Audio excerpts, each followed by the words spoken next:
Welcome back to Dion Rising Session 3.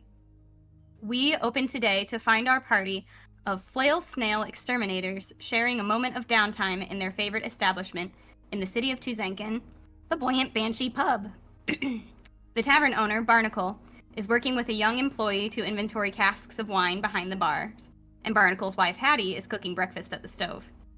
You can smell this pork sausage browning on the pan, and a few other patrons are chit-chatting at tables nearby. You've all come down from your rooms to greet the day, with the exception of Zada, who is strolling in from where he slept in one of the repurposed rowboat tables that sits outside the front door. As Zada joins the five of you at a long table, the young waitress notices and brings over a carafe of hot coffee. How would you all like to start your morning? Bula starts by taking a glass of ale that she's found, not really sure where, it was just kind of there, and pours it into her coffee. Pouring essentially just stale beer from last night, like it was the last quarter of a mug of beer. And just essentially just chugs it, no matter how hot it is. Luckily, the room temperature ale managed to cool your coffee down a little bit. It's passable.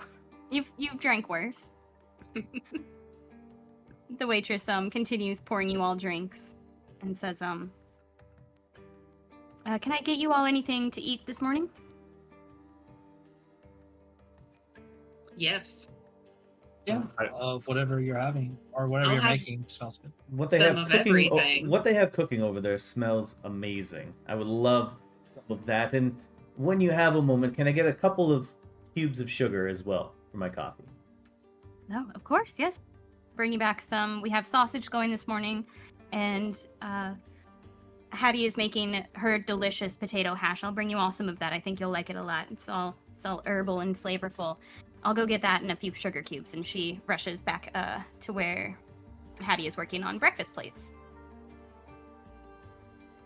Bula just kind of snorts into her mug when he asks for sugar cubes. What, you'd never had sugar in coffee before? It's delicious. Coffee doesn't need sugar. But it does need ale? Goodness. Yeah, of course it needs ale. Everything needs ale. What kind of question is that? Fair point. She comes back with plates of breakfast for you all. The sausages are they're almost like hot dog sized pork sausages. They're really delicious looking, and they're still sizzling. They're very fresh off the frying pan. And there's she brings over just a big bowl, a large serving bowl of these cubed breakfast potatoes for you, as well as a smaller bowl full of sugar cubes for the coffee and a little container of cream. Could I get some honey mead for my coffee? Well, this doesn't taste good. So he says, "You're the first of the day to order alcohol. Of course, I'll be right back." She rushes back behind the bar to bring you. As soon as she turns around, Marway's gonna reach over, grab one of the sugar cubes, and then just plop it right in his mouth. She comes back and she has a mug of mead for you. She says, it's blackberry. Is that okay? Sure. And then he'll just dump it in his or put the coffee actually in the ale. It almost immediately it does not mix very well. They're two very different viscosities. But you go for it. You pour it in. Yeah, he drinks it. Tries really hard to keep a straight face, but he is not happy with the taste. Killian just very slowly watching him drink that, just dropping the sugar cubes in his coffee. You guys are strange. As he puts his stuff down. Bula goes to cheers him for drinking it mixed together, but she doesn't have her coffee cup in her hand anymore. She just has a handful of sausage. So she just hits your coffee cup with a giant sausage. There's sausage I'm going to grease get in my some of the coffee. potatoes, and I'm going to take some of the sugar and break it and sprinkle the sugar over my potatoes. And then we're just going to go to town. It kind of starts to with the oil on the potatoes, the sugar starts to almost caramelize on the still hot potatoes, and it doesn't look half bad. A little sweet, but tasty. Killian's curious. He'll just do the same thing as Marway. He's just like looking back and forth. It's like shifty eyes back. Just sprinkled it on his potatoes. It's good. This is pretty good. But get ready, you're going to have what they call a sugar high now. Sounds like fun. Can't wait to experience it. At that moment, a plumped and well-dressed gnome woman enters the Banshee. She takes a quick glance around the room before finding Barnacle and making a beeline toward him. Barnacle kind of notices her walking his way, and he appears to know her. He gives her a wave and a nod, a pretty casual greeting. And she holds what looks like a very small, 5 by 5 inch canvas out to Barnacle, who you see he looks at it and he shakes his head no, and he shrugs. And she gives out a big sigh as she climbs up onto a bar stool with her little gnome legs and pulls a piece of parchment and an ink pen out of her satchel and writes quickly on this parchment on the bar before hopping back down and going over to the posting board, like a job board that's hanging by the front door. She begins to hang both items side by side, the note that she just wrote and the canvas. She kind of steps back and takes a look and eyes again, sadly, and starts heading toward the front door to leave again. Eidos has been kind of slumped over as all this goes on, plugging his nose. He's a little hungover, and the sausage smell is starting to make him feel a little queasy. And he sees that happen, stands up and walks over just to get away from the smell more than anything. And as he passes the woman going to the front door, he says, "You missing your cat?" She says, "Yes," and you look over at what she just hung up as really? you kind of stop her from leaving. And the canvas, the small canvas, is a rudimentary but pretty decent painting of a short-haired cat with white, orange, and black fur. And there's a note she posted next to it that you can read. Eidos is blown out of the water that he nailed that. Okay. As am I. Yeah. So, well, He's like, how did you know? you look the type, cat people, huh? We stick together. How are you? When did you lose your cat? And is there a reward? She says, I imbibed a bit too much at the festival yesterday. I'm sure you can understand. Oh, yes. And I must have fallen asleep with my sitting room window open because when I awoke, the window was blowing the curtains wide and he was nowhere to be seen. My boy, my Mingus, and that must have been last night that he ran off. She says, if you could find him, yes, I'm offering a reward. And she points that back up to the note that she just jotted down. And it says, substantial financial reward offered to any citizen who finds and returns the cat Mingus to his owner, Lady Arda. And then there's her home street address for the people who would be looking at the notice. And she says, I'll give you, she thinks for a minute. She says, 30 gold pieces if you bring him back home to me. Of course he's worth more than gold to me, but my finances have been running a bit dry these days. I think this is sad enough to even get to Eidos a little bit. He says, well, I'm sure that we can keep an eye out for old Mingus. He sounds like a cool cat. The coolest. She starts weeping quietly. Yeah. Let me tell the others. I'll tell them to be on the lookout. Thank you. Please, my address is there. So if you need to find me, or if you wanted to come by, to pick up his trail, you're welcome to swing by the house. I'll be there all day. I'm just gonna drop off a few more of these notes around the town. Godspeed. Godspeed good. And she rushes back out the door to find another pub to ask around. And Barnacle, has kind of been watching all this happen from behind the bar, and he says, "You're all just kind of a magnet for people who need something, huh?" As long as it's something to do with stray animals, it seems. We got plenty of those in Tuzenkin. Glad you're here to take care of it, because I can't keep up. And his wife says, Hey, go pull 2 more kegs out of the basement while you have a minute. Come on. We start kind of bickering back and forth. So, Eidos, what did that lady put up there on the job board? Looks like it's a missing cat, short-haired, by the name of Mingus. She's offering 30 gold pieces. It'd be an easy way to pay for our dinner tonight if we found it.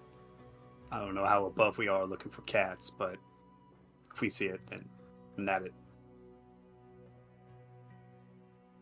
I mean, it's a little bit outside the realm of what I normally do, but, coin is coin. Well, don't worry. The finding and petting of cute little kitties is something I am quite an expert at. Actually, you're the perfect person for this job, Maraway. Is there something you could do to maybe talk to other cats and see if they've been hanging out since last night or something? Maybe a cat party? A cat party. Oh, Yeah. We should go look. We should find some kitties and talk to them and see if they know the Mingus. Well, give me some way to walk off this hangover, I suppose. I'll help you look. I had an Uncle Lazar one time that had a barn cat that only had 1 eye and only 3 legs, but that thing was still more useful than most of my cousins, I tell you what. I'm all about finding a good cat. Well, I suppose, do we start at the lady's estate first? Maybe pick up some trail, maybe some toys or treats that the cat's fond of, maybe? Yes, I suppose that would be a good place to start. You're right, this does feel kind of silly. I'm used to tracking wild animals. I'm not so sure I could track domesticated cats. Surely it's easy. But I can try. I'm sure you have it in you. You're born natural. Oh yeah, that's kind of your type, isn't it? Shouldn't you be able to smell them out? That is, I mean, Seems I mean, felines. yeah, kind of. It was just behind Sadek going like, not cool. I mean, but you're better and bigger and stronger, obviously. She just starts like... Empty cup.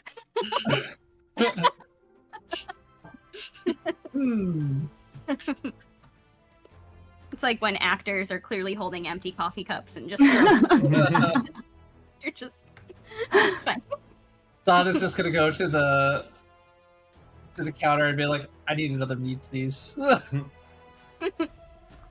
Pours you another happily. Barnacle says, Yeah, that makes sense on a day like this. Anyhow, it's the 3rd day of the festival, so make sure you get out and enjoy it while you have the chance. Of course, I'll keep your rooms for you as long as you need them. Are there any competitions going on today? Indeed. Hold on. Let me ask my wife. She knows better than I do. And he goes over and asks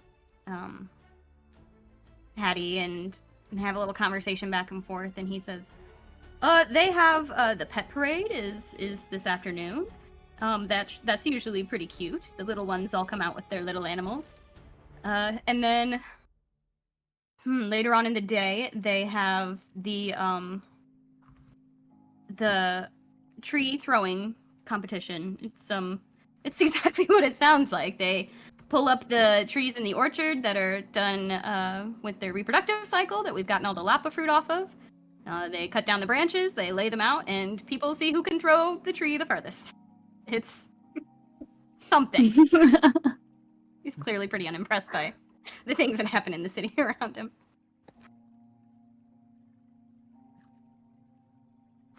Maybe we can enter the cat into the pet parade once we find it. Maybe someone stole the cat for the cat parade or for the pet parade. Maybe this cat Oh was my competition and they just couldn't cut the mustard. It was a lady that had the kitty, yes, so she's very hoity-toity. This cat heist goes a lot deeper than we all thought. This one goes straight to the top, boys. We thought it was just a lost kitty, but it's become quite a conspiracy. It's the title of the episode, Lost Kitty in the City. If you can make it here, you can make it anywhere. Lost cat in the city. I'll have to cut that. No copyright. TM. Well, shall we? You want to take that meat to go, Sada, and practice your tracking skills with Maraway? Yeah, he'll just take the cup again. No, told him not to, so he just takes the cup. At this point, where are you keeping these cups that you keep walking out of it? Just leaves them like around some places when he's just done. He just puts them down On trash cans throughout the city. on barrels, fences, anywhere. He just puts it down. Just hand it to a passerby and keep moving. Keep going. I'm going to gonna say pocket no. the rest of the sugar cubes. You can absolutely pocket the rest of the sugar cubes. Go ahead and add 7 sugar cubes to your inventory. Make sure Alright. you don't lose track of that number. It'll be important. 30 episodes later. Very important. That's actually how you're going to beat the big bad evil guys. I'm going to give him diabetes, you see. He's diabetic. I thought you were going to like train a bunch of ants with the sugar cubes, and that's how you were going to do it. That's also a great idea. Make an ally of a horse somewhere. There's lots of possibilities. I'm going to have to start writing. All right. You all pocket your belongings for the day. Drink the rest of your drinks, down some sausages and some potatoes. They are delicious. The ones that have sugar, it's pretty weird. Potato with sugar is not the norm, but sweet potato, I suppose. And you all head off into the morning. Outside, it is a little bit overcast. It's not as sunny as the past 2 days have been. Looks like perhaps it could rain later, but it's still this warm, muggy Lena Mirna weather outside. And people are milling about. It's like we said before, the Buoyant Banshee is right on the square where they hold the festival. So people are starting to come in and start setting up their stands, much like the previous morning. People are sort of milling about, already drinking what looks to be some sort of mimosa drink, and you all have your run of the city. You could follow the address that was left by Lady Arda, or you can go your own path. What would you like to do? So, can you just talk with any animal when you do speak with animals? Can you just talk to every single animal you see? Correct. It's wonderful. You should learn how to do it sometime. That would be a fantastic ability if I could get it. Fortunately, that is not something in my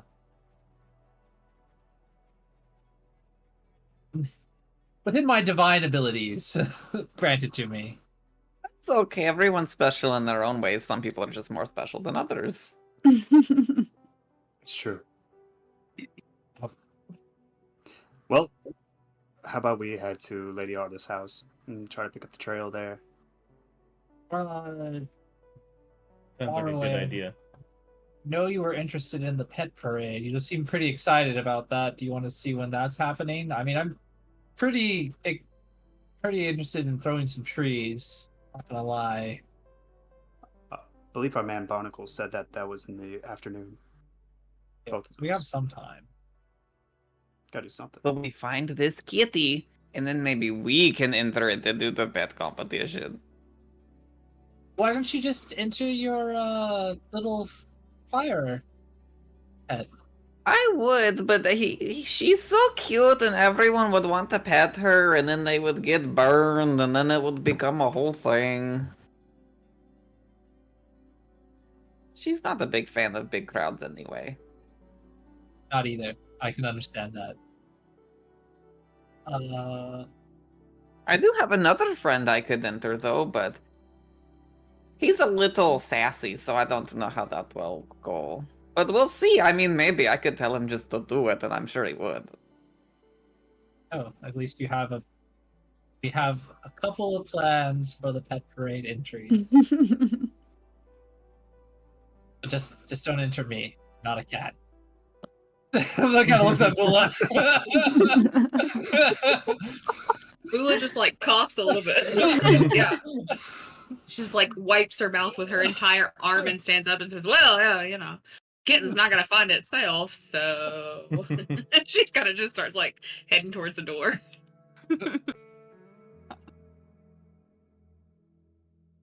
All right, so you're gonna head to Lady Arda's house? Yep. Okay, Yeah. fabulous. You make your way through the city to the address she posted, and it's in the Dawnside neighborhood, which is just directly near where you are. So you make your way a few blocks away to her house.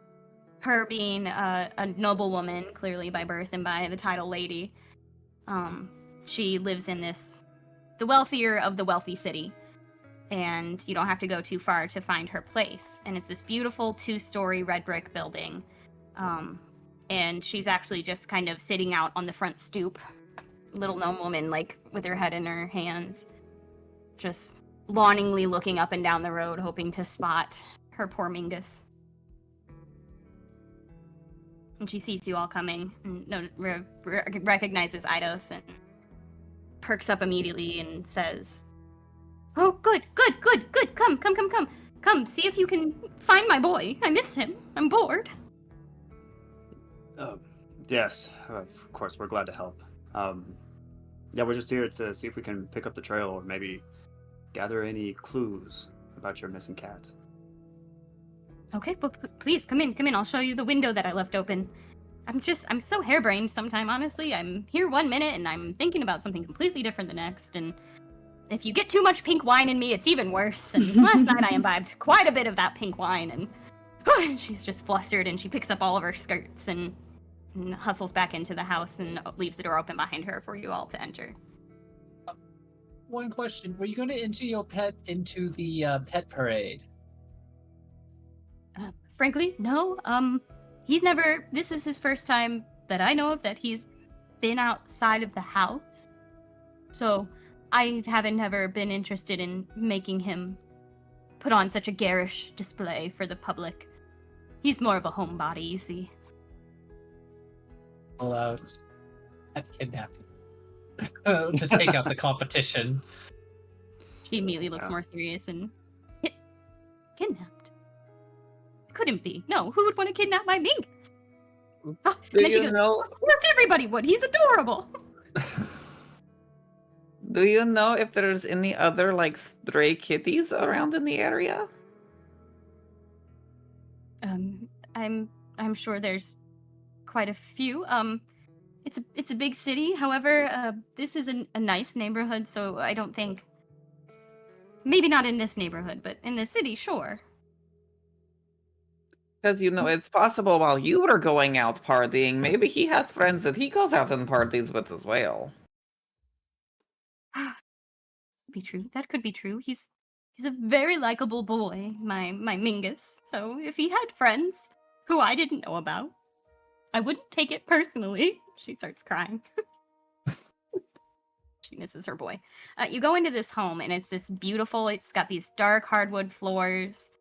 You see it's a long hallway in the entrance with red carpeted stairs going up to a second story. And she leads you just around the corner into a sitting room. And it's pretty nicely furnished. There's a nice loaded bookshelf. There's a piano that's been adjusted to sit lower to the ground for her small gnome legs. And there's a tea set still on the table. And it looks to be a pretty normal room. And one of the 2 front windows is wide open.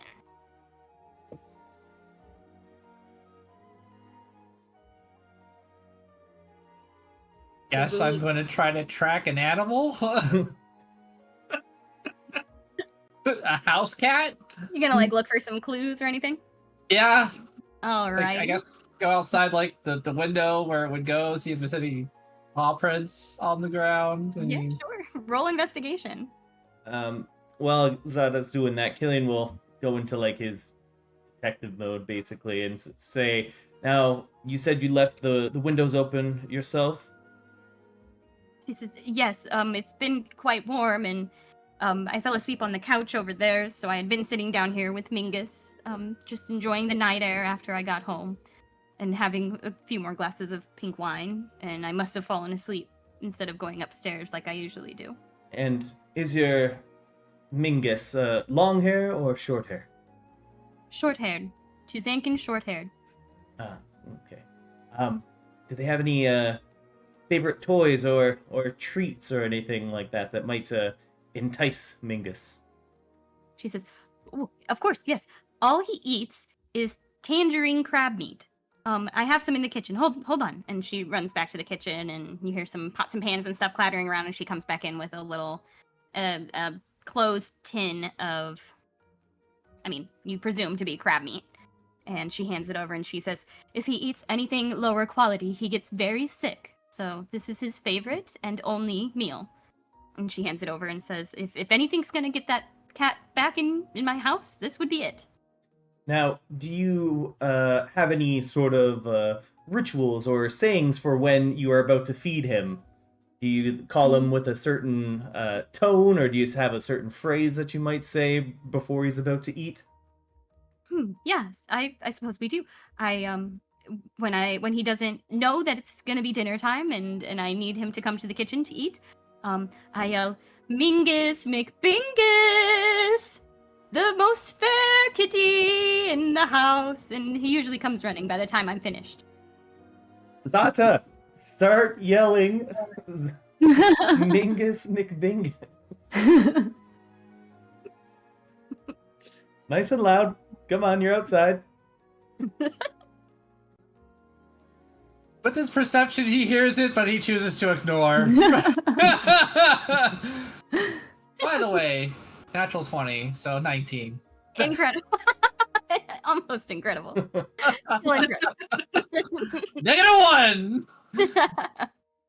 Yeah, you see out by the window, there's a small, like, garden plot outside the front window, and you see small cat footprints, like, clearly cat paw, but you look at your paw, and you look down at that, and you're like, yeah, that checks out. Same amount of toes.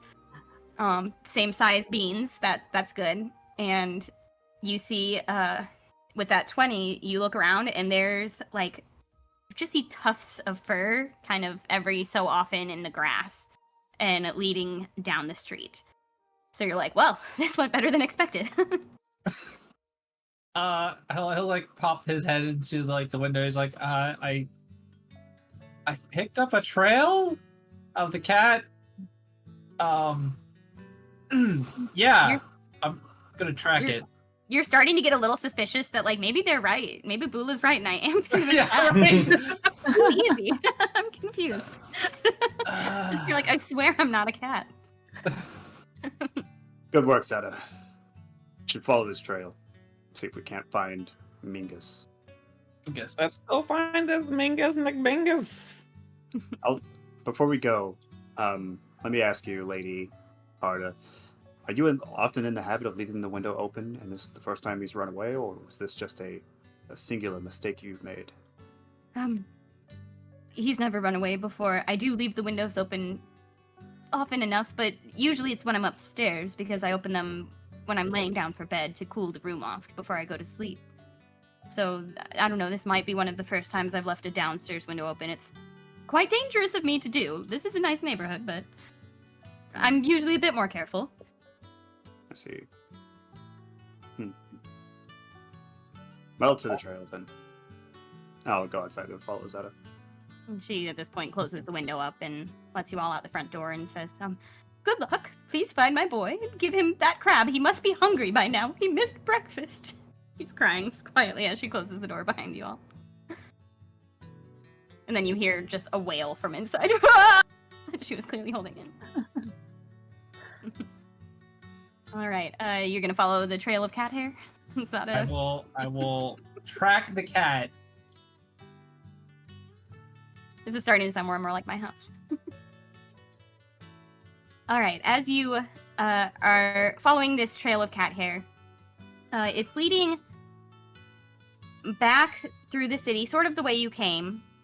And the streets at this point are starting to be a little bit more bustling. And there's quite a few townfolk who are just sort of sitting out on their front porches watching the people walk by, as well as some tourists and travelers coming in for the final day of the festival. You're heading in an easterly direction.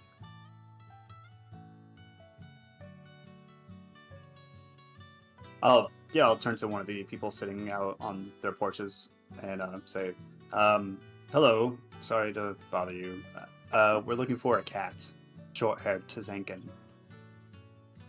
Like a how? Like that one? He points to Zada. Not a cat. No, this is a house cat. Sorry. He's not a cat. He's something else. Our apologies. Something else. Not a cat. Got it. Never seen one like you before. Good day.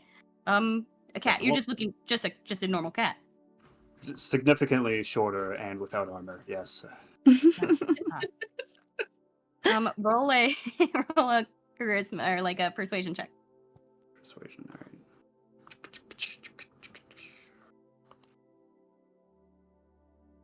Oh yeah, I'm good at that. 9. I'm good at that. 9. That was +5. Roll Yikes. 4. The guys, it's like a man and his wife sitting on their front porch watching people and having their morning coffee, and she says, you know, I did see a cat go by this morning before the street got too crowded. It was going that direction. And she points down the street, and you can see the street kind of slopes downward toward the river, and this particular street ends with a bridge going across the river. She says, I don't know how long ago that was, but yeah, a cat walked by. Was it by itself? I believe so. I don't think it was on a leash or anything. It wasn't chasing anything and nothing was chasing it? Didn't appear to be. I've thought it was kind of strange that there was just a cat prancing down the road. We don't have a lot of strays around. Not a lot of rats. Tzankin's very clean. And the guy says, clean. Was that the only cat you saw this morning? She says, should I have seen other cats? Should I be watching out for cats? Is this something? Should I be worried about the cats? Well, cats bring joy, so you should always be looking out for cats. The guy says, I'm allergic. He says, that's true. Then you do the sniffle, and then keep petting them. With that Anyway. 9, they're both just like, all right, well, good day. Please go away. Much obliged. Thank you. Enjoy the festival. And start heading out toward the direction they point. All right, cool. Is that the way that the trail is going, or is that just another way? You've gone down a couple blocks now. Roll again, another investigation to see if you can keep the trail of just kind of loose tufts of cat hair. I'm going to give him guidance. Okay. Oh, thank you. D4 make up from a -1. You've never Okay, rolled a that's- more important roll. Right? Roll a nat 20. That's an 11. 11. The hair that you've been able to pick up on, like it's like if he would like crawl under a bush or like scrape up against a post. So there's sporadic bits of cat hair that you managed to find. Looking was thinking, especially able to find the orange hairs because it's an orange, white, and black cat. I was thinking something was pulling fur out of this cat or something. I was like, ooh, this thing's dead. It doesn't appear to be that bad. Okay. Cool. It appears to be a normal amount of cat shedding. And that being said, as you're all walking away, the guy like sniffles. He's like, just thinking about cats makes me. And so you keep following this road that is now pretty bumpin' with the festival party happening. People are well into their day drinking by this time in the morning. It's like maybe 10-ish in the morning. And you continue on your search, on your investigation, following the most important trail you've ever followed. Yep.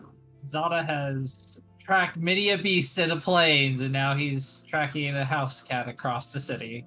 Indeed, absolutely. He is very much wondering how he got here. All right.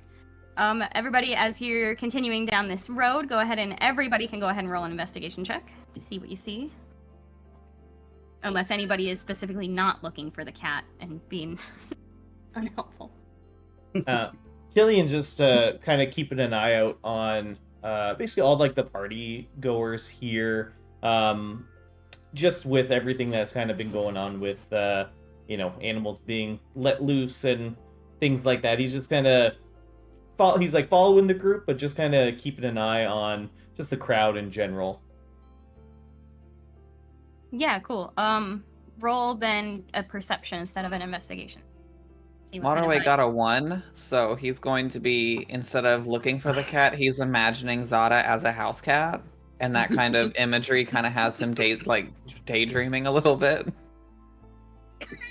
Speaking of cats, We found it. I found one. I found one. There it is. Game over. Damn, you solved my puzzle.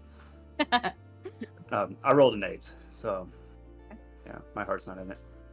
I rolled a 4.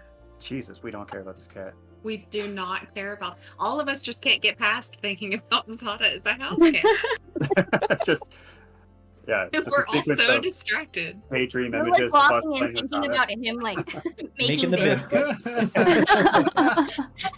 You're like, I wonder if he purrs. You're like, as he's walking, you like reach. You're like considering.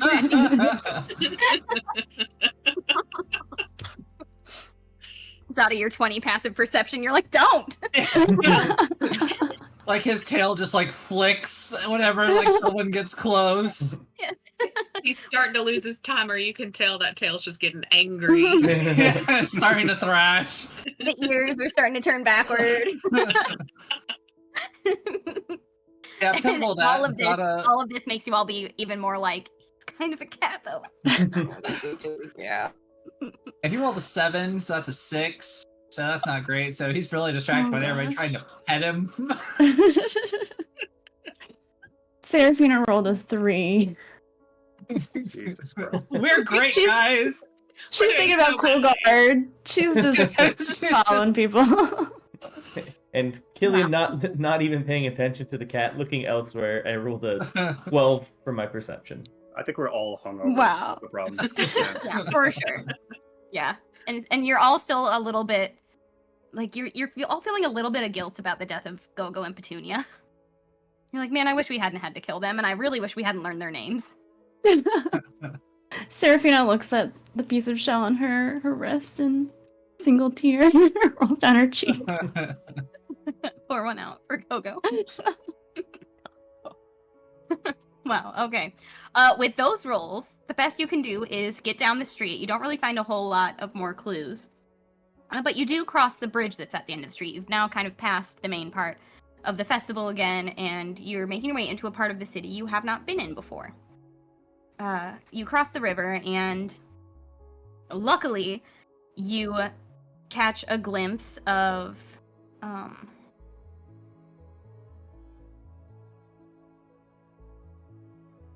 a market stall that the proprietor of is cursing to himself under his breath and like picking things up off the ground and like rearranging his things that have all been totally knocked off of his cart sort of recently-ish. And he's like, as you're walking past, he's literally going, these damn cats. He's grumbling to himself about it. So it wasn't like knocked off. It was like knocked off. It appears to have been a tap situation. He's just standing by. He's like, "What are you doing? Stop!" No, don't you? Don't. No. No. He's like, I need to start bringing my spray bottle out here. That spray bottle, Ados' ears pick up, and he walks up to the man and says, did a cat do this? We're looking for a cat. He says, is it your cat? Because if I find that cat, I'm going to choke it. It's not our cat. We have a vested interest in this cat. You see, we're investigators. And we heard a short-haired Terzankin came this way. You're telling me you're cat investigators? Well, he is, and I'm like, I'm just his manager. And look, it's, a job's a job. Where did the cat go? Is what I'm asking. Well, after it came flying through here and knocking all my stuff off, and I told it not to, and it did it anyway. Well, it made eye contact with me. That cat's a real dickhead, you know. And after it did that, it kept going, and it kind of went down toward the beach, and kept going along the river. And he points down, and where you are now, you're along the riverside, but it's been built up like a retaining wall, so the river's a good like 20 feet below street level at this point. But the street level does slope down to where it ends in a beach, sort of at the city wall. And he said it kept going down that way.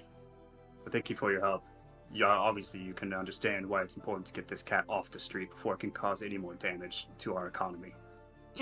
These cats. I always say we should close the borders, build a wall to keep the cats out of Tuzankin. No more cats. There's no place. We don't have rats. I agree entirely. He likes you. Cool. I don't know if I feel good about that. He says, make Tuzankin great again. It was about his business making everything. I'll look back at everybody else and say, no. Wait, say, was it running from anything? Why was it in such a tizzy? Well, he points over to his market stall, and he is a yarn and fabric salesperson. Oh, well, sir. There's like crochet needles. There's all. He's like, I mean, if I'm being honest, it's kind of a cat magnet. And this isn't the first time. Yeah, this is pretty much just a cat toy shop. He says, that might be a business idea. He takes out a notebook and jots that down. Cat toy shop. That's really just about rebranding, isn't it? About rebranding and redefining your ideals. You just announced yourself as a cat hater. Maybe it's time to think about what you stand for in this city. You've made me reconsider. I should probably have a conversation with my father. Was that your father speaking, or was it you, my friend? Think about it. I'll put a hand on his shoulder. And I'll just walk away. Thank you, mysterious cat detective manager. By the way, can we get 6 spools of yarn, please? Oh, we yes. might need it to, entice the cat. Oh, sure, but I'd be a bad businessman if I didn't say this is not your normal yarn. This is cat toy yarn. So instead of the typical 1 copper per spool, it's gonna be 2 coppers per spool. Cat toys are not cheap. Perhaps as your first act of changing your life around, you would like to donate it to us so that we can find our cat. Roll persuasion. Oh no, wrong one. Sorry. There we go. Ooh, that was a good one though. 15. Yes. He's like, you know what? This could be a good change for me. I've been pretty depressed. He puts 6 spools of various yarns into a little paper bag and hands it over. Says, you all find that cat. You all tell it to be more respectful, but I forgive it. I'm gonna go write a letter to my dad. Did we just change this guy's life with the power of capitalism? I think we made him change parties. A That's little bit. amazing. He was very clearly a cat racist, but it's also very clear that he was raised that way. Yeah, as Zana leaves, his tail's gonna flick, and then he's gonna accidentally pull his great sword a little up a little bit as he walks by the stall and just knock everything back down. He does not notice. He's been picking other stuff up. And he's already kind of thinking about rebranding. That's not a bad idea. I really do need to write a letter to my dad. It's been a couple years. But now all the things he picked up are back on the ground. As Zana knocks it over, Bula's kind of off to the side and behind him, and she says, "Cat." Huh.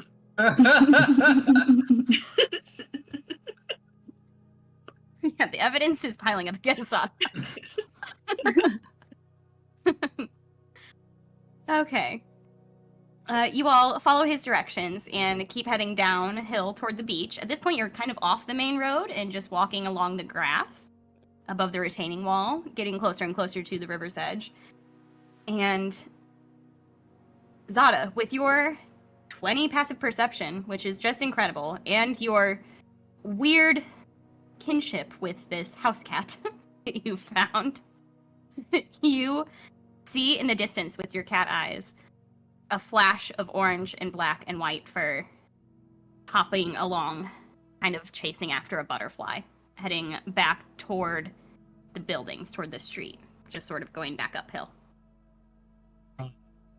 Don will be like, he's kind of like, do I point it out? Do I not point it out? Do I point it out? Do I not point it out? And then he's like, Morrowind, it's a beautiful day out today, isn't it?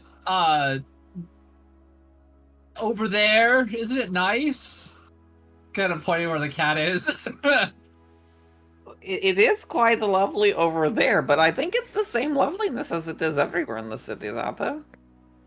Yes, but like over in that distance, isn't it just the flowers there are just beautiful, and there's like that butterfly over there? What are you doing? With a foreign perception. It is beautiful over there. That's a beautiful flower that you pointed out. Thank you. Bula, did you see the beautiful flower? Why are you so... I saw a lot of flowers. She's just kind of over on the side, like singing very softly to herself, like Mingus, McBingus. Idiot house. I say, Zada, what do you... Just like under her breath a little bit. We're supposed to be looking for a cat, not butterflies, Zada. Yeah. Get your head in the game. There's a cat there. There's a cat. Oh, why didn't you say that?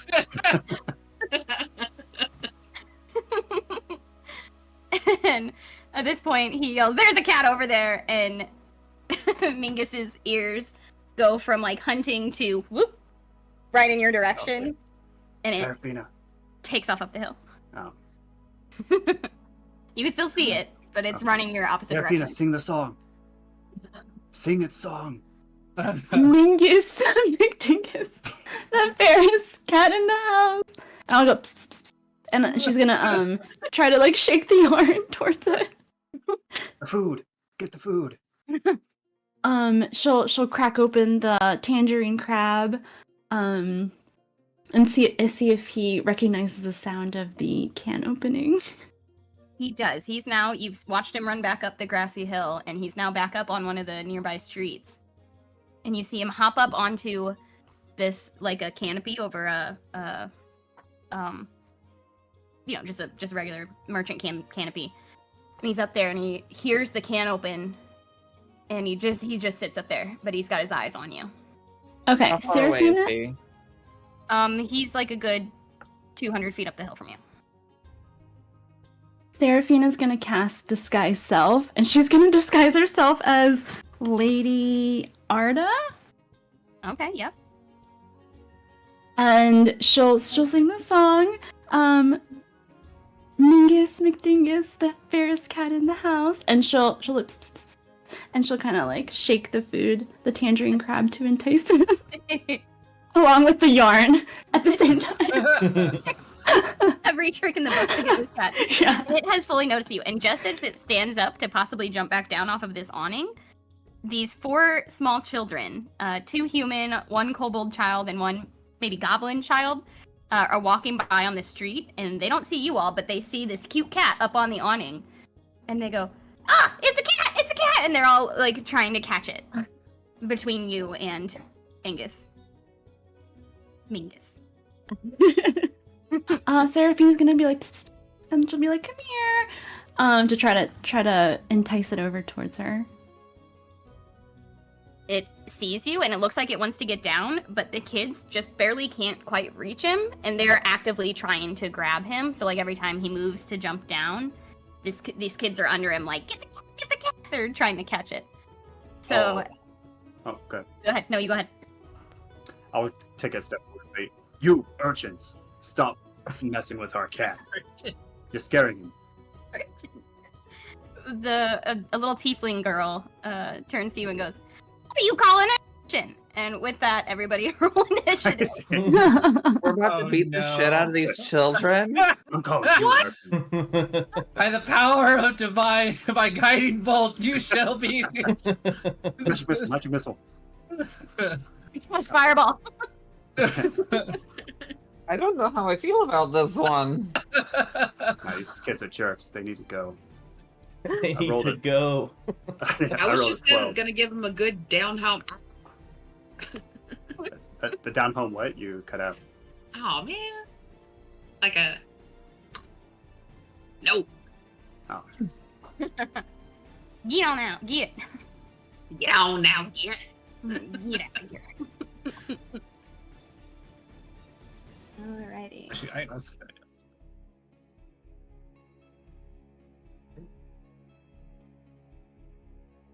Eidos, what did you roll for initiative? 12. Bula? 6.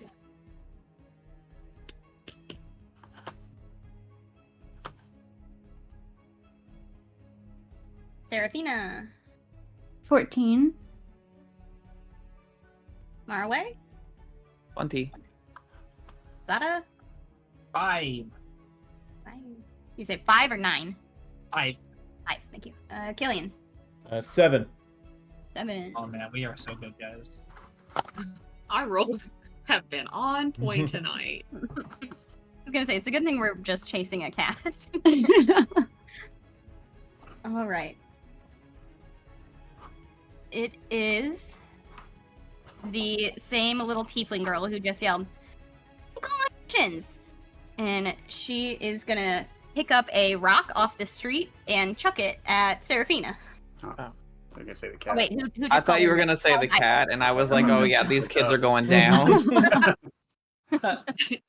Sorry, she's gonna chuck the rock at Eidos because that's who just called her an urchin, and she's quite offended by that. So that's gonna be a 21 to hit. Oh my god. Jesus, got an these arm. children. Nobody's ever He's got an arm. nobody has ever shown such disrespect towards Eidos, and I don't think he's understands what's happening as this rock just sails towards him. Maybe we should recruit these children. They roll better than us. Oh. That rock hits you, Eidos, with 2 damage. So- 2 oh, bludgeoning. that's why I called you an urchin. Only urchins throw rocks. Are you kidding me? She Why? and she goes back to trying to catch. She says, "Catch the cat before he gets over here." And Maraway, it's your turn. I don't know what to do with these damn children. Cause I mean, I could just like destroy them all, but that doesn't seem like it would be a good thing to do. So what I think we're going to do here. Jesus, I did not want to go first on this one. Oh, I don't like this. We are going to. How do I do the little? Can you see that little square? Am I the only one that sees that square? I cannot see it. I I don't don't not see see a it. square. No squares. Do you see this one? I Yeah. do see that one. Yes. I'm going to call for my good friend Huthermer. Uthenmar. As lightning like shoots down from the sky and like cracks open the ground. And he's going to go right there in that square. All right. Incredible. Oh, Lightning no, I cracks. can't. All 4 kids jump and look real fast. Look over to where that lightning just cracked, and now there is essentially a jackalope sitting there, twitching his whiskers toward them. I don't know how to get rid of these squares. I'm so sorry.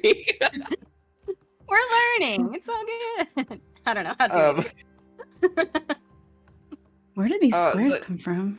I put them there. I was trying to move myself, but it wouldn't get So off many. the draw thing, and now I don't. Oh, erase. There we go. There we go. They just kept showing up, and I was like, "Oh my god!" And essentially, what I'm going to try to do is get Huthermer to try to look really, really cute to get these kids to want to come see him instead. But he's also like floating up in the air, so he's like a good 10 feet in the air, so they can't like readily get to him. Nice. Okay. He's floating there, and he's like cleaning his little whiskers and twitching his little nose. Yeah, As opposed he has like a look of irritation that he's been called for this kind of task. And Every I'm now and then he Just floats down beneath to the him. ground and just like stomps his little foot on the ground and in protest, and then floats back up and starts being cute again. Gives you a couple dirty looks, but okay. Anything else? That's actually going to be it for this specific turn. Okie dokie. But I have something for next one, don't you worry. Serafina, your turn. Serafina is going to cast her unseen servant, and she's gonna arm it with the can of tangerine crab and the yarn toy, and to try to approach the cat and grab the cat while the kids are distracted by Huthamer. Cool. Can you cast Unseen Servant in any space, basically within a certain radius? Let me Like, do you want see. to cast it up on the thing with the cat? Yeah, I want to cast it where the cat is, so we can kind of like pick it up and bring it down towards us, and hopefully nobody notices. I'm just dropping generic token up there so that we know where it is. Okay, perfect. And it's holding the crab, which the cat immediately is like standing on its hind legs, like paws on the Unseen Servant, just clearly very hungry and ready for its snack. Anything And else? that will be all for Serafina. Okay, wonderful. The little goblin girl is gonna go. So she just saw her little tiefling friend hurl a rock at you all.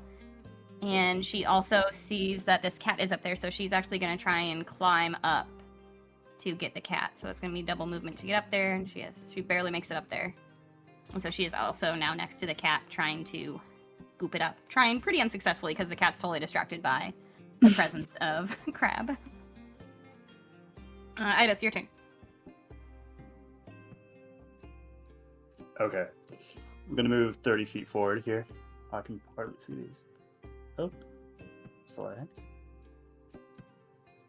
Oh, it locks or snaps. That's nice.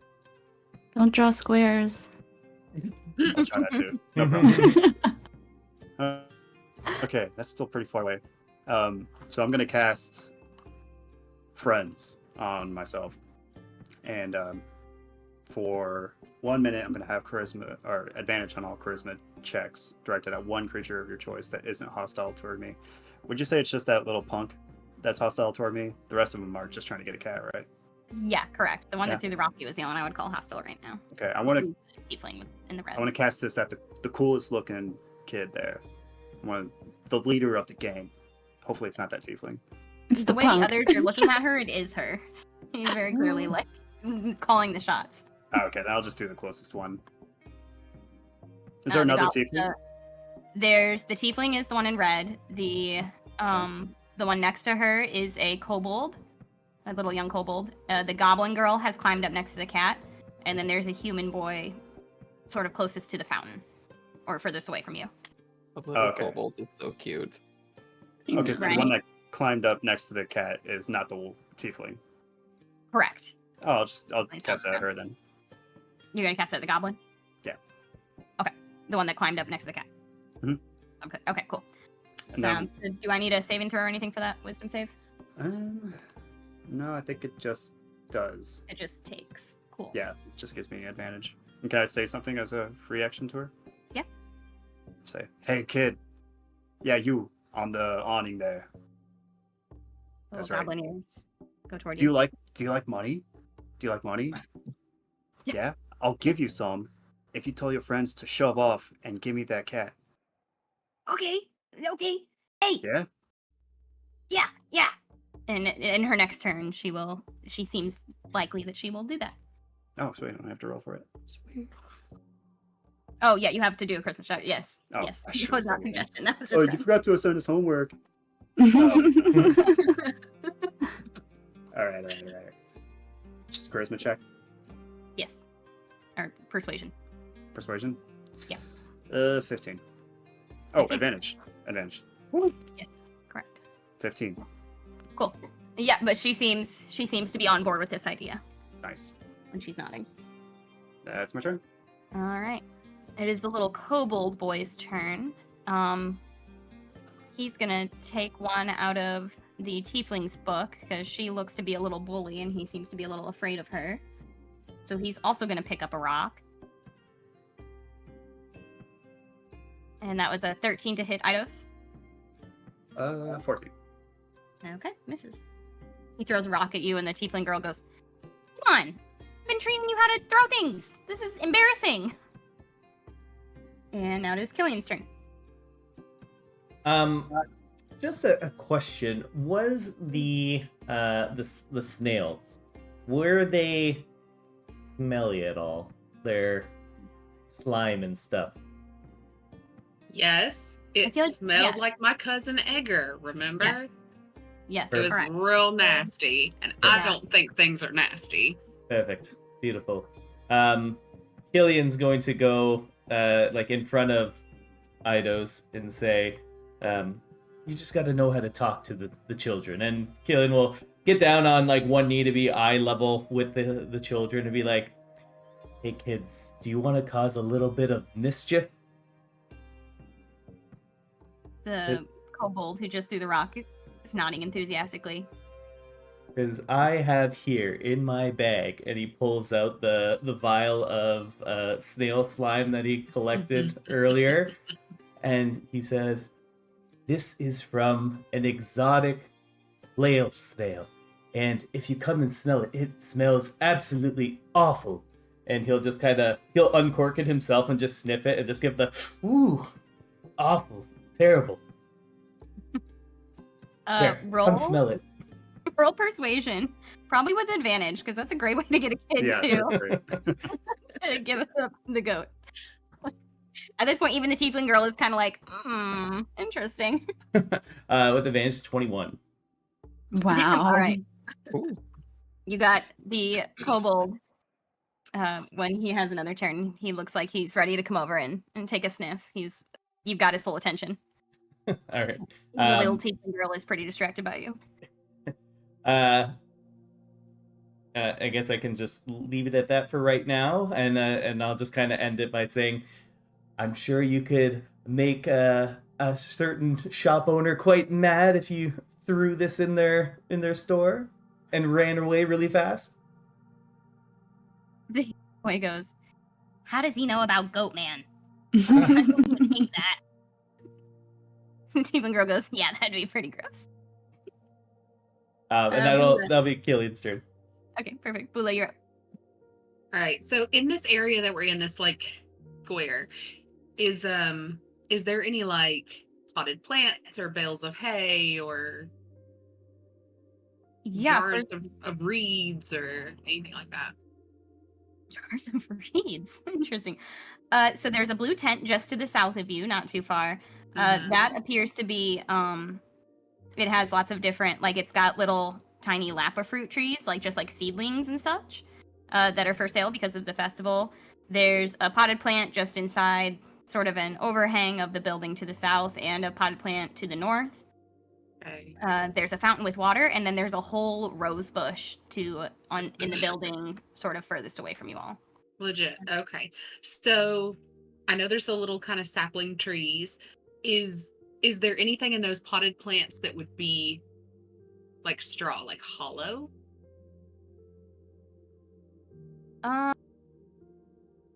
Probably not. These all look to be like kind of live plants. There doesn't appear to be any straw or hay-like substrate. Fair. She's gonna go over to the blue tent where there's like you said the lappa fruit saplings and stuff. She's gonna get a real green, like flexy one. Yep. They're all pretty. You can take your pick of them. They're all pretty good. Okay. She's gonna Very take one young. of those. And a piece of lappa fruit. She's Okay. gonna put the lappa fruit in her mouth and chew real good. And then fork it out in her hand, right? Okay. Stick it to the top of the tree, pull it back, and fling it at definitely the tiefling. Oh my god. All right. Let's call that like it would be like a ranged unarmed attack or something along those lines. Okay. What do I have you roll? I have unarmed strike, but it's like punch, kick, headbutt. It said, Right. or use similar once bludgeoning. I guess this would be splatting damage. Yeah, this would definitely not do like physical damage, I don't think, but could potentially this like very sticky fruit, like imagine chewing up an orange and then spitting out sticky fruity stuff. You could potentially like temporarily blind them if you manage to hit them in the eye. So let's just roll like a straight unarmed strike. As if we're gonna do that, and it'll just be whether it hits or not. It won't do damage either way, but you could potentially have some effect. So with an unarmed strike, do I still use like my strength modifier, or is it just whatever I roll is what I roll? I'd say yeah, it would use your strength modifier because that's literally you going. Right. 14. 14, and you're aiming for the tiefling? Yes. Awesome. She gets a face full of and she's just like, ah! Bitty fruit. Yes, bitty fruit. And now she's got sticky, chewed up fruit all over her face. Proud of you. Bula just like takes the sapling, like sticks it behind her back. I don't know. Where'd that come? Somebody's throwing stuff. I don't know. Awesome. All right, anything else from Bula? Nope, that's it. Wild. Zada, what do you want to do? Donna is gonna go just kind of. Oh, he's gonna have to sprint for this, so he's gonna be coming at these kids real fast. So That's so terrifying. yeah, 20, 25, 30, 35. The cat's older brother. Does just that right there scare him away? You're definitely like fucking with a cat, and then like a 6-foot cat just starts sprinting at you 3 seconds later. Wearing giant, loud armor. So yeah, he just comes up straight to the Cobalt kid, like towers up, and then he goes, "Run!" And then he does a massive roar. As my bonus action, I do daunting roar. They all have to. Creatures within 10 feet of me. You're gonna scare the kitty away. Every creature within 10 feet. Oh, that I that's not that choose. range. So all the little kids are gonna have to make a what is it? Daunting roar, a wisdom saving throw, or they are frightened of me for the next turn. They have to move their movement to get away from me. Far away from me as possible. All right. Yeah, so that is all 3 of the kids that are still on the ground. So, I'm sorry, say which, it was a wisdom save? Yeah, wisdom saving throw, 13. Okay. The tiefling just hits 13. Actually, let me see her wisdom modifier. Hold on.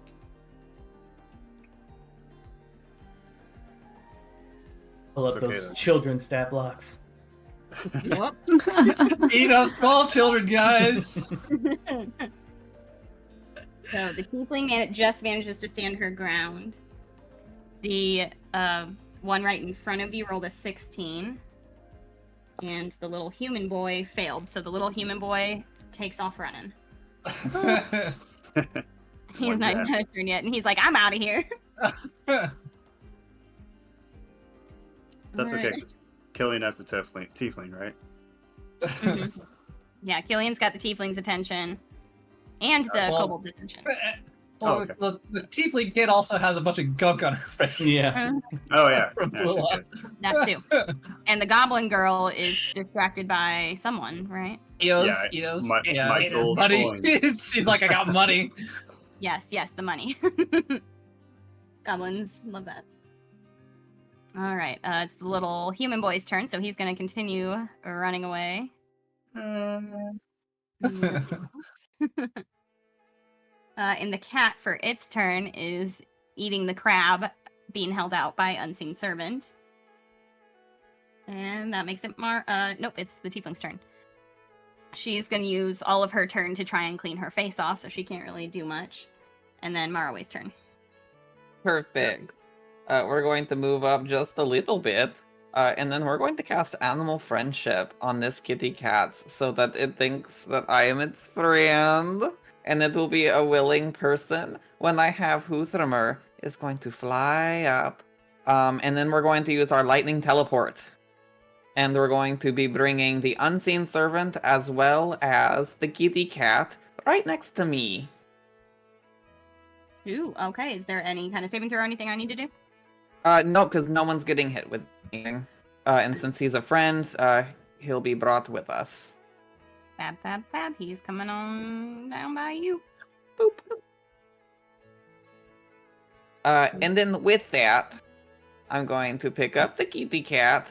I'm going to look at the tiefling, and I'm going to go, and then I'm going to start running away with the kitty cat. Okay, you're gonna pick up So the with cat. the remaining of my turn, we're just gonna run away with this kitty cat. Wonderful. I love that. Okay. Serafina, your turn. Serafina is going to walk up closer towards the tiefling girl, and she's going to cast Charm Person. Nice. So she has to make a Wisdom saving throw. Fab.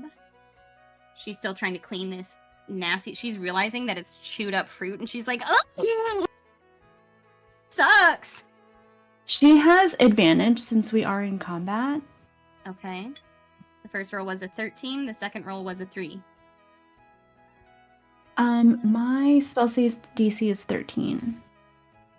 I believe meets it, beats it, I think is how the rhyme Okay. goes. Okay, so she is not charmed.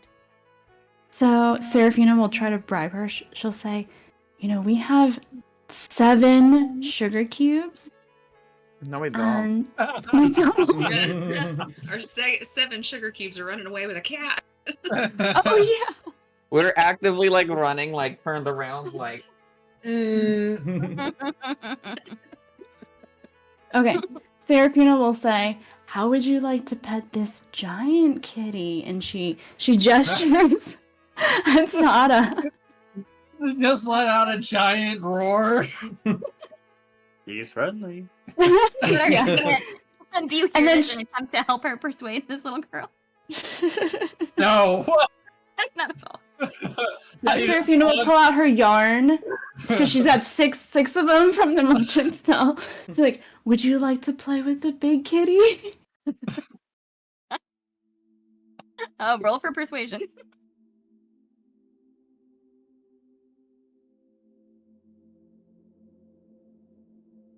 Uh, 24. Oh yeah. She's like, I mean, kinda. I kinda want to play with the big kitty. Can I have that yarn? Yeah, so she'll toss her like all of the yarn that she has. It's like still literally wiping yeah. it out of her eye and catches the yarn. This champion softball player, no problem, catches it right out of the air. All right, it is the goblin girl's turn, who just witnessed this cute little rabbit disappear with her little cat friend that she was just realizing she was just about to go pet it as soon as it lightninged away. She just sits down, cross-legged up on this awning and starts crying. Aww. Losers, weepers. Yeah. When Nato sees that, he just puts the gold coin he got out back into his cloak pocket. She Not cries even a hard. consolation prize, dang. Get nothing. Oh, Yeah. never mind. Mm-mm. When it comes to kidnapping cute kitties, I got it. All right. That's Idos's turn. Go ahead. Do we not have the defeated theme song? So I guess I go up to these kids. Meroway's just booking it, right? He's gone. Oh yes, absolutely. Man, I guess I should count them. 1, 2, 3, 4. Oh. And I'll look up at the girl and the awning and I'll say, don't cry, and I'll pull the coin back up and flip it up into her lap. She stops crying and she bites it to make sure it's real. She knows what she's doing. A promise is a promise, but you made a deal. Tell your friends to stop torturing cats. It's not good to do. They're creatures just like us. She says, we weren't going to torture it. We just wanted to give it some fish and pet it and maybe watch it chase some mice around because it'd be funny. Okay. She says, She says, Floon, this wasn't fun, like at all. My mom's gonna be pretty mad. Especially when I tell her you're throwing rocks at me. Don't tell my mama. See you. She's crying again. And with that, combat pretty much is over as they watch Maraway. You all watch Maraway get down the street carrying this cat. I Is he at imagine least he's doing- running with like a cartoon like giggle, like a cartoon villain giggle. Like, Very Yeah, but much okay. Is he at least running in the right direction, like back towards the woman's house, or is he just like Going looking at somewhere. The pet parade.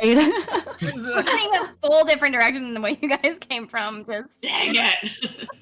just. we gotta go corral Maraway. All right. Let's take a quick 5-minute break. Gotta get rid of this one coin.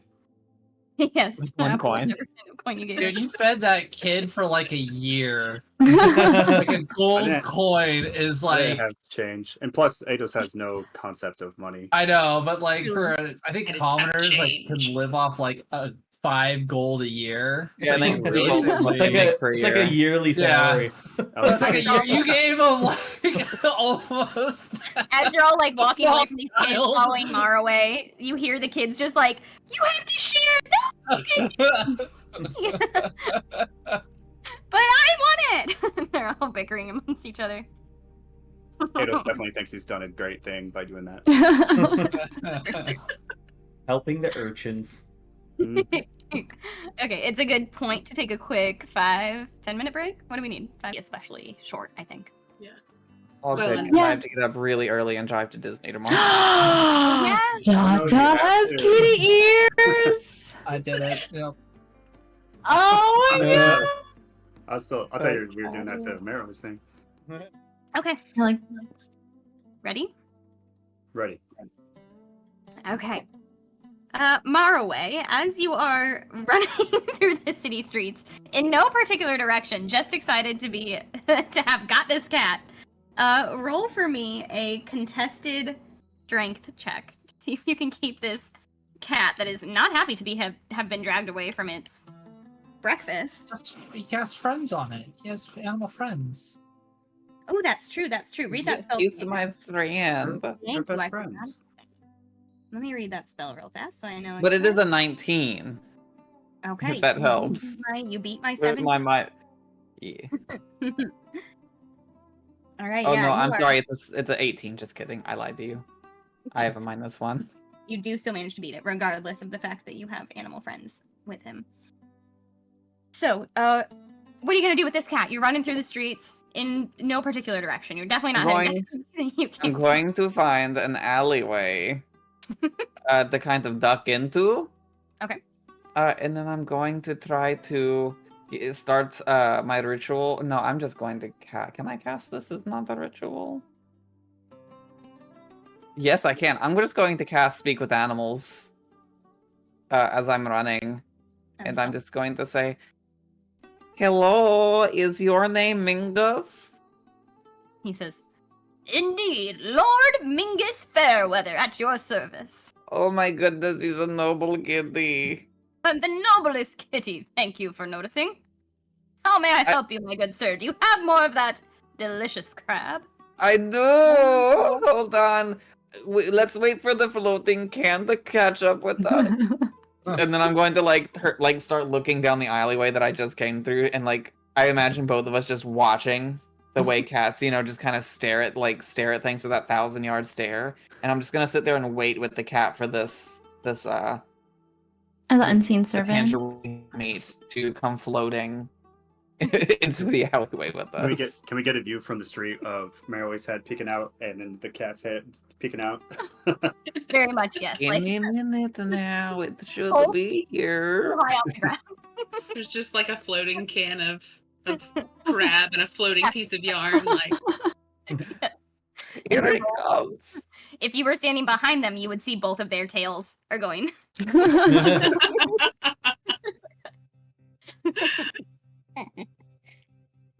All right, yes, the unseen servant catches up to you. The rest of you aren't far behind the unseen servant, and you see Maraway snatch up the can of crab and disappear back into the alley you just saw their heads poking out of.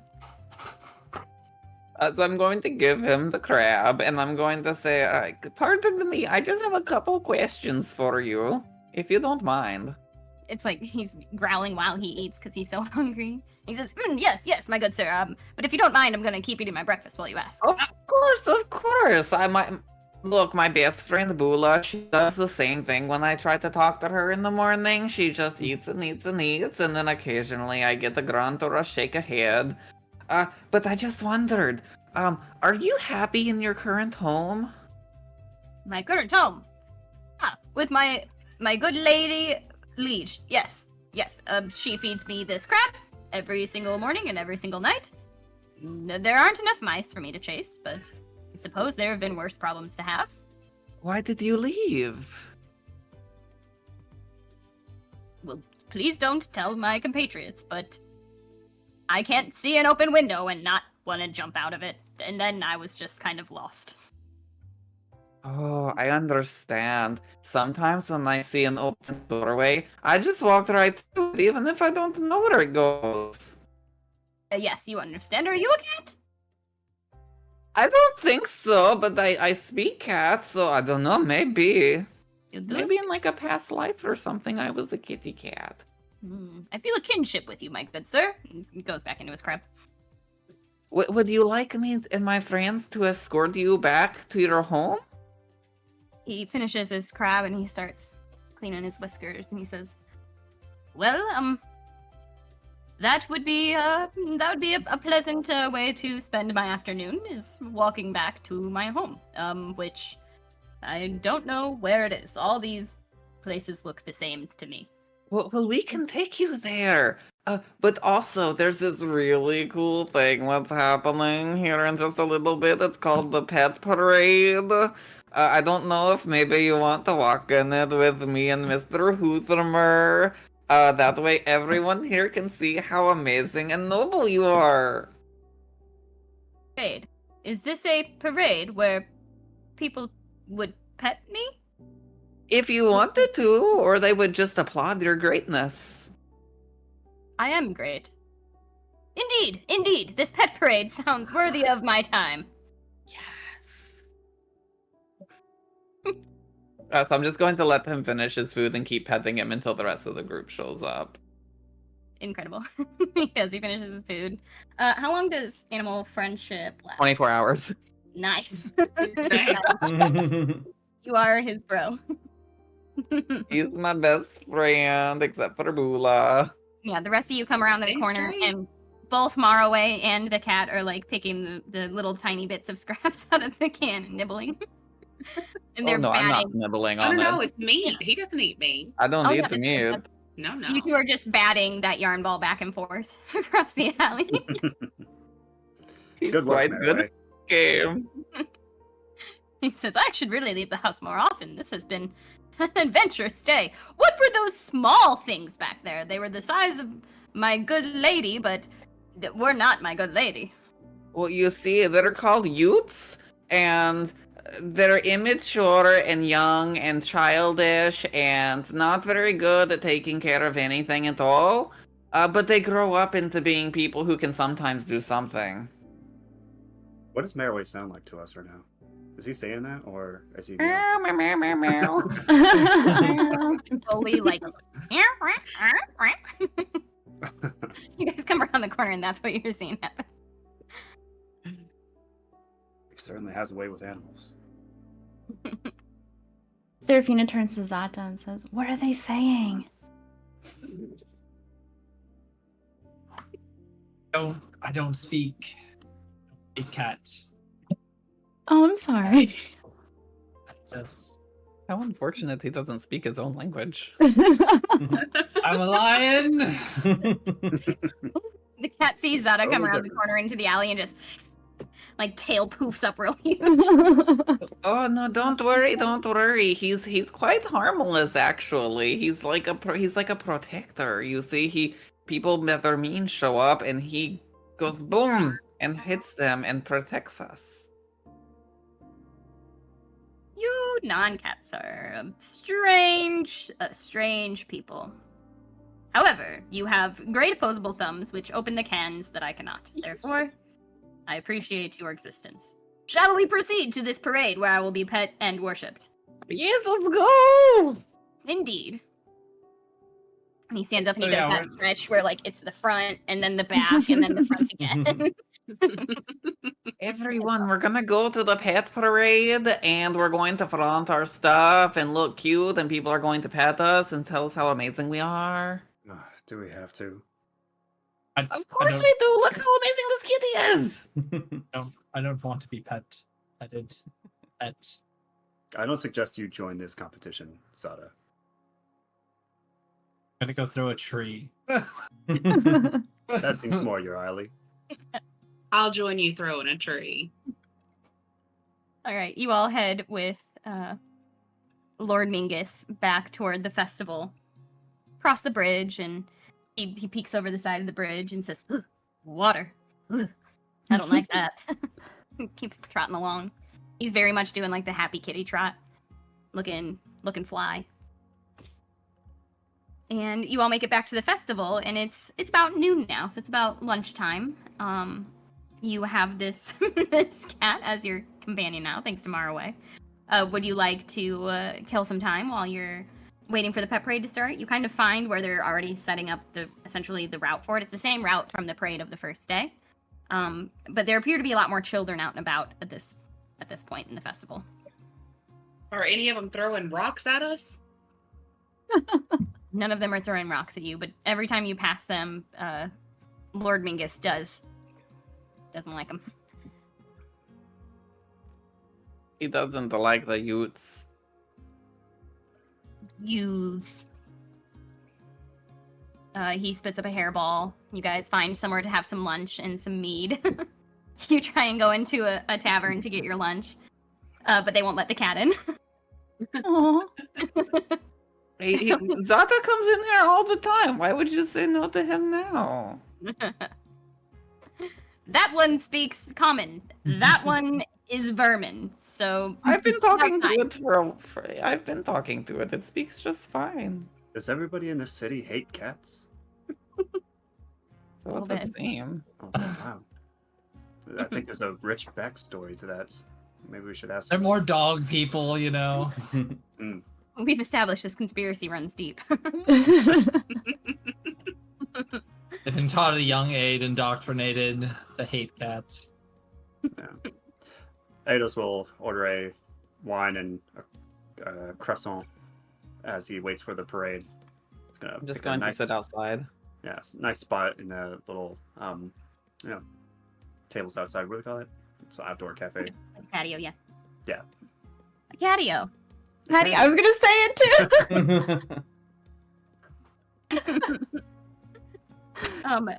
Lord Mingus claims his own whole chair, sits like a little person on the chair, and flicks his tail back and forth and says to Maraway, would you be so kind as to order me a saucer of the freshest cream they have, good sir? Of course I will. And then I'm going to be like, excuse me. Hello. A woman who works in the cafe comes out and says, yes, hi, do you need another round? Actually, my friend here would love some milk. Looks at the cat, looks at you and says, all right, is goat milk okay? That's what we have right now. I guess that'll be just fine. Go for it. She, at this point, notices your hooves sticking out under your dress, and she's like, oh, I just made the worst faux pas, and she turns bright red as she walks away. But she comes back with some nice, like, heavy goat cream in a little saucer for the cat and puts it down on his chair in front of him. And he starts very happily lapping it up. However, not long after that, you're all enjoying your wine and your croissants, and the afternoon has gotten a little bit more humid, but clouds are still kind of blocking the sun.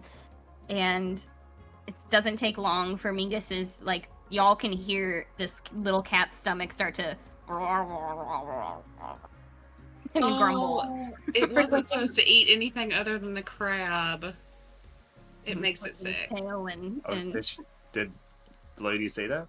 Yeah. Oh. Maraway, what are you doing? I'm giving him what he asked for. He's a lord. You can't say no to a lord. It's got dietary restrictions. You Totally forgot can about if that. the Lord is gonna have like soupy dookie over it. Come on. It's all He right. says, I need to. Maraway, I'm gonna go find some sand to shit in. I'll be back. Yay. Is that euphemism? Maraway, you have to stick with the cat. We can't lose the cat. Okay. You have to I'll- make sure I'll it walk doesn't with get them. lost. You go to follow him into this alleyway where you see him like 15 feet into the alley, like frantically searching for some kind of sand to shit in. And he just in panic jumps up on this like essentially like dumpster thing and scurries up onto a roof and takes off. It's like Bourbon Street all over again. Very much. I guess He I'm in a going to panic. try to keep up with them. Okay. Are you gonna holler out for everybody else or are you just gonna give chase? I guess I will, if they can hear me. We have Look a at- runaway shitty kitty! Bula can hear him and she runs after him real quick because she is not leaving Maraway to get lost somewhere in this city.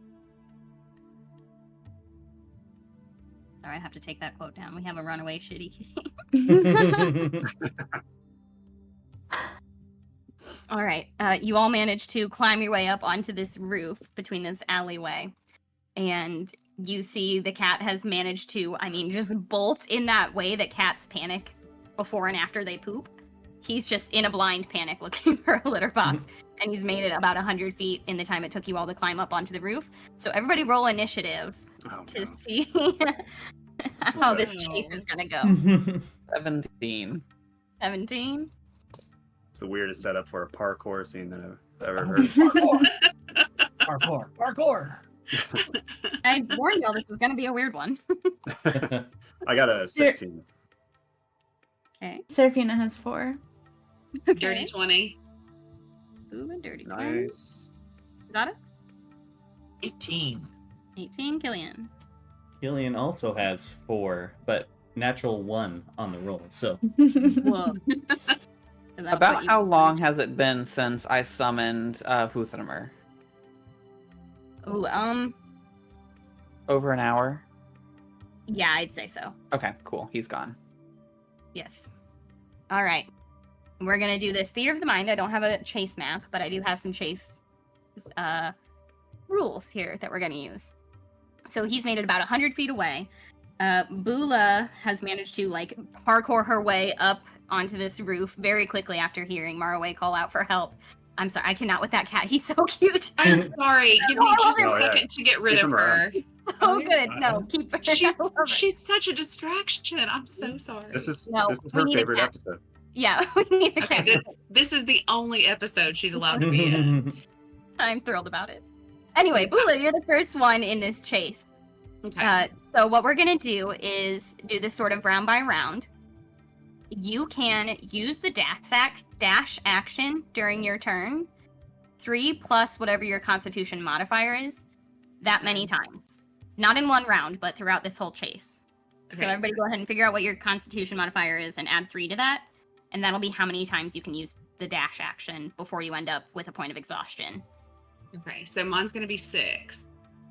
Okay, so you've got 6 dashes. Mm-hmm. I'll also kind of keep some check boxes for each of you to help keep track of that. I have 5. 5 from our way. At 6. Is that a 6? Seraphina has 5. Oh, 2 sorry. for Eidos, 5 for Sarah. Is that your Constitution modifier is +5? 2? Plus It's 2. plus We get 3. +3 to our con Yeah, mod. you add 3 to whatever your con modifier is. Oh, okay. that's Yes. fine. Okay. Yeah. I was like, like, did you what say is yours wrong is with me? 2? Because I was like, because you get that's less than 3. That doesn't make I any sense. rolled, You have a I negative rolled whatever. real bad, guys. There wasn't even a roll involved. His die actually exploded as soon as it hit. He just thought about rolling. And then Killian, how many dashes do you get? 5. 5. Cool. Pretty good. All right. The cat gets to take his round first, so he's gonna use one of his dashes So he is now 180 feet from the next person. And the next person would be Bula. Okay. So you're running across these roofs. You can use your dashes as you see fit to double your movement speed. Each time you use a dash after you run out of them, you have to pass a Constitution check at the end of your turn, or you get a level of exhaustion. Okay. Did you say we're on a different map or no? We're not on a map. We're just theater the minding this. I'm keeping track Awesome. of the distances. Yep. We're with you. All right. So I'm gonna use my first dash. Cool.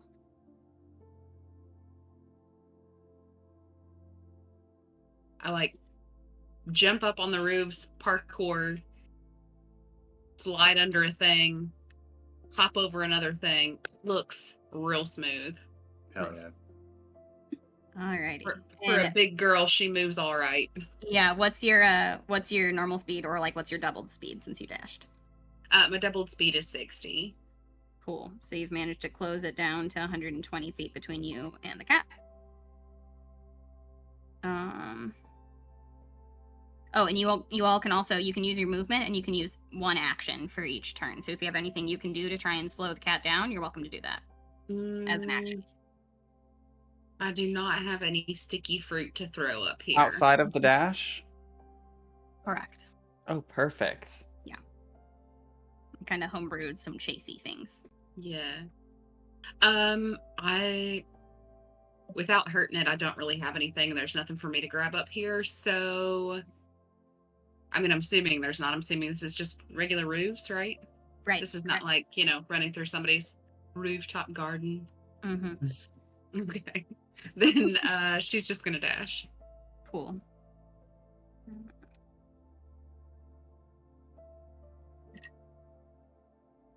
One second. Kind of quick mathing out how far away everybody else is. Okay. When we get to Zada's turn, Zada, you are about 110 feet away from the,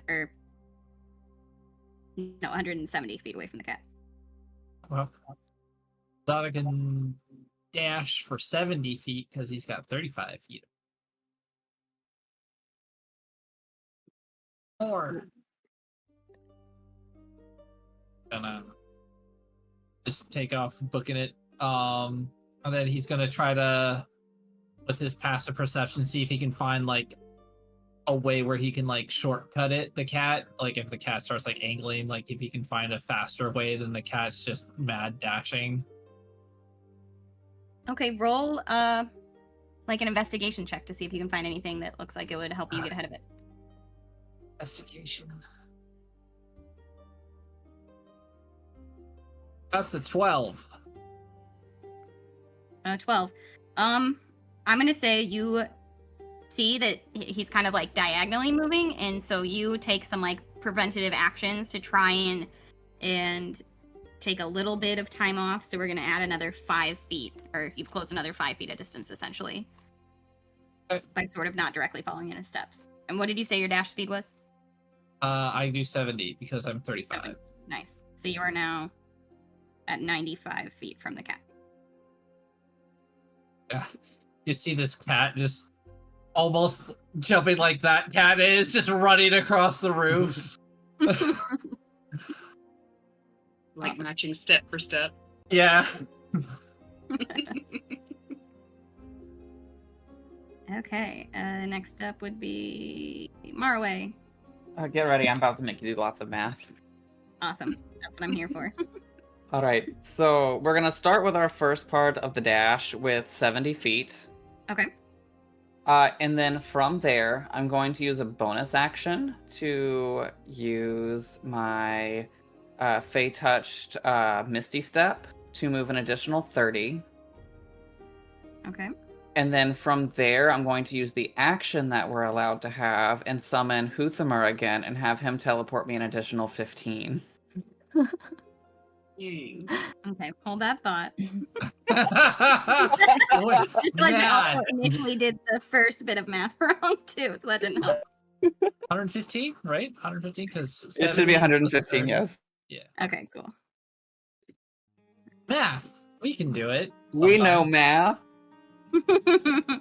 It was funny because when you were drawing all the boxes, I'm like, he's a geometry mage. He's casting the power of rhombuses and No, I can do squares math. and I can't do rectangles. technology.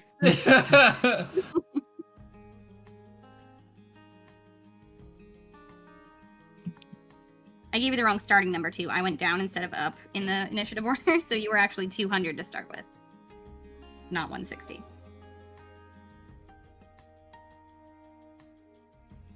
Because I'm bad at multitasking. Oh wait, so how far am I from him? Okay, so you were 200. What is the amount we just subtracted? 115. 115. 115. So now you're, what's 200 minus 115? 75? 85? 85. 85, thank you. Yeah. Yeah. We can do it. Okay, now my math is all mathin'. Okay, Eidos, you're up next. You're about 210 feet away from the cat to start. Okay. Yeah, I'll just start booking it. I use dash to try to close the gap. I do kind of like the I step onto the wall of like one little water well. What do they call this? Not Gutter? silo. Chimney? Like a A gutter? No, not a gutter. It's like a big container that they hold water in. A silo? Yeah, that's what I thought, but I don't think it's called silo. But anyway, Water I- tower? water tower. Yeah, Thank you. water tower. Yeah. I'm with you. On water tower, launch myself into another water tower, just going between two buildings, and just start just keep running. All I right. don't have anything that's not going to kill this cat. What's your dash speed? 60. 60. Cool.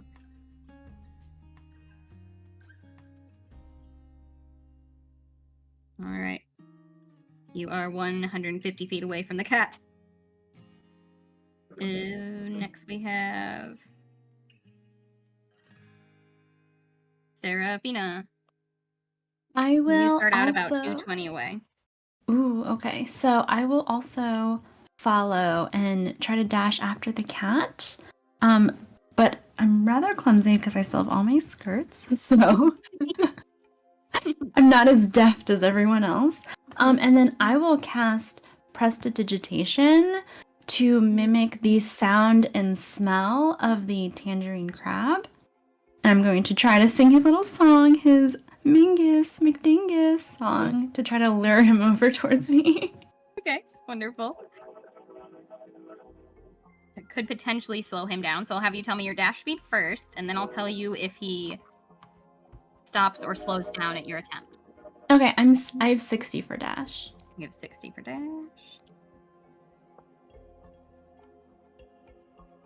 All right, you yourself run. You're within 160 feet of the cat. You start singing. You cause the smell of the crab to waft over toward him. I'm just gonna roll to see if he can resist that temptation, or if the temptation to shit is too hard. He rolled a 2. So he's gonna stop, but he's literally like, you can see him like starting to like crouch, like he's just gonna have to poop right here on the roof. That's But okay, he will but not just let it out. Next round, thanks to your distraction with the food. He's like, I'm not even hungry. All right, Killian, your turn. You're about 230 feet away from the cat at this point. All right. Is seeing everyone take off in front of him and Killian's climbing up last. In the direction that the cat's going, is there any like spot that is like a dead end for the cat, or is it just like a continuous, forever rooftops in front of us? It's a pretty big city. It's a big city, lots of rooftops. There are spots coming up that appear to be less even terrain where the building heights start to vary. So that's going to affect not just the cat, but you all coming up in the next round. All right. Well, I can see a lot of people in front of me making significant ground. So I'm just gonna, I'll use my dash still, but I'm just gonna make sure nobody trips and falls and has a little boo-boo up here. So I'm going to kind of bring up the rear behind Seraphina and Eidos, because my dash speed is 80 feet, so I can very easily catch up to the two of them. Yeah, for sure. I'm not sure I know what you mean when you say someone needs help. It's just in case, just in Just case. readying the help action. I'm just readying the help action to grab someone or something. I love it. All right, Love it's the you, cat's Killians. turn. He can't use his dash. He's holding in just the worst kitty poop. But he can smell the crab, and he kind of like shakes out of it, comes to his senses, and he's just gonna try and run an extra 40 feet. So I'm just gonna add an extra 40 in distance to everybody's.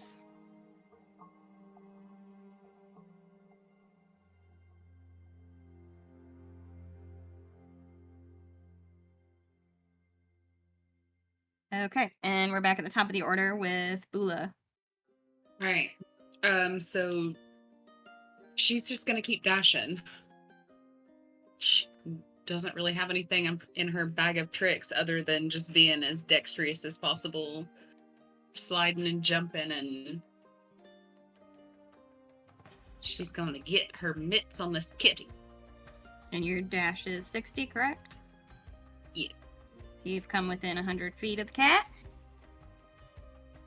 Next is Zada, I believe. Yep, Zada. Right. Let's see. What is Sonic gonna try? It's gonna try to. I'll try to make like a good running jump, like try to just like leap over some of the stuff instead of just like scrambling. He's gonna try to use his, I guess, like his athletics to just like go further. Okay. We'll say you can kind of like do some athletic parkour as an action. So let's have you roll for athletics to see how much distance you can take off by doing that. Parkour.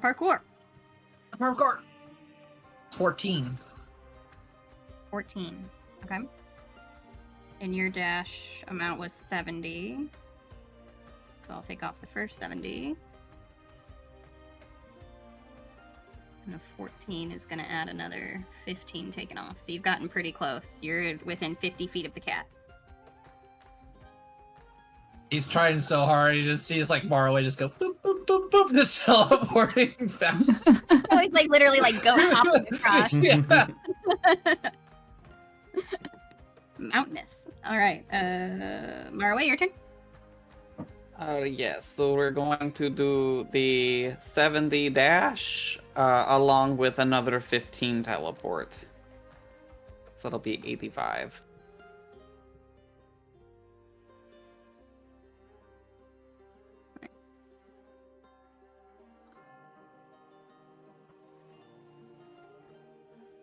All right, you're 120 away from the cat. Eidos. Just keep on dashing. Try Just- to keep up. Yeah, Okay. that's going to 60 feet. All right, you're at 130. You're just behind, kind of on Marway's heels. You see Bula and Zada are really the MVPs of running across roofs. Seraphina?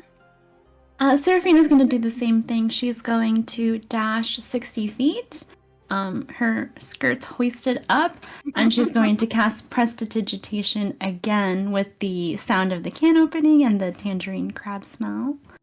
And Mingus, McDingus. Rolling for persuasion? A persuasion, he said? Yeah.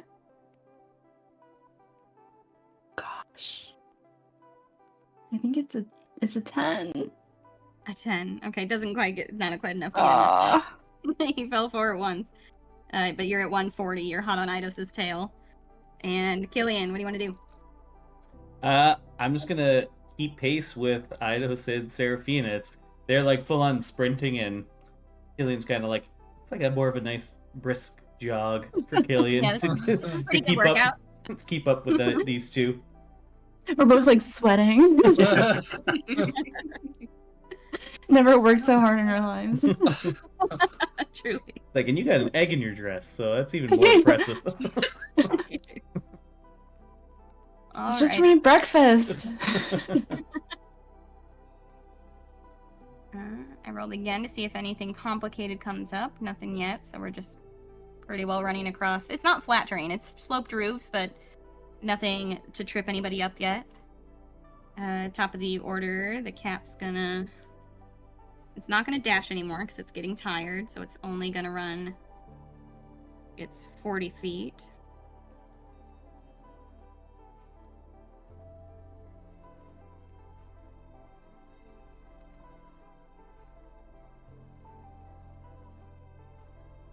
All right, Bula, what do you want to do? All right, so we're on these like sloped roofs. So she like slides down one and like flips off of it and like spins around and lands on the other, and it looks really awesome. But it's just my fancy way of saying I dash again. That checks out. You're right. All right, you're within 80 feet. Getting closer. Zada? Okay, Zada is going to dash. His isn't graceful, his is just all muscle. Like, his is just breaking shingles and Yeah. just like crushing it. It's not Hulking graceful. his way across. He's just hulking it across. But he is going to reach into his pack. He's gonna pull out, I don't know, probably something small. Probably, like, I don't know if he has any copper pieces or on it. He's gonna get it as he's running. He's gonna cast light on the object and then try to throw it to distract the cat. Like, Okay. shiny, look! Always distracted. Okay,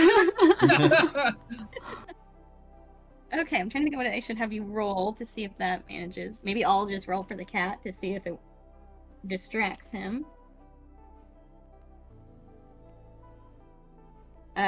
He failed, so he's also distracted, so he, again, will not be able to use his full movement next round. It just kind of, like, startles him into stopping. And, like, you know, his ears are going at this point. He's like, something's over there. I think I might have to chase it. Alright. Yeah, he'll go 70. 80. Zada's running 70 feet. Let's see. Ooh, you are within 20 feet of this cat. You managed to throw, frighten him. And he is feeling some type of distracted. I had to move to another piece of paper because my math immediately filled up my notebook. Okay. You're getting close. Marway. We're just going to do the 85 again. We're going to be Alright. running, and I imagine when he gets to, like, the separation of a building, he doesn't even notice it because of the shiny, shiny rock, and starts to just, like, fall straight down, and Huthamer's just gonna, like, swoop down and teleport him back onto the building. Perfect. Awesome. You are within 75 feet. Eidos. Yeah, it's gonna be another 60 feet. I'd dash and do a wall run unnecessarily. It's a flat surface. It's just like a wall that, you know. Just like hold on to the wall while actually just like kind of. It's just like 2 steps. Yeah. Keep running straight. Come here, kitty. Pretty kidding. Okie dokie. Seraphina? Seraphina will also dash, and she will cast Fey Presence. I'm trying to see how far it is. I believe it's like 10 feet. 10. Oh no. Yeah, it's not very far. Well, it says it's a 10-foot cube, but I don't know how far away I can cast it. I can put it in the game log. 10 feet around you, I think. Is that what it means by cube? Oh, is it me? Is it around me? Originating from you. Yeah. Yeah, emanating from you within So feet. So a 10-foot cube around your person as you cast it. Okay. In that case, I will dash towards it, and I'm going to just try to shake some yarn and be like at the kitty to try to tempt it towards me. All right, roll one more persuasion. Oh my gosh. 12. Well, doesn't quite do it. It's still distracted by whatever was just thrown near it. Killian.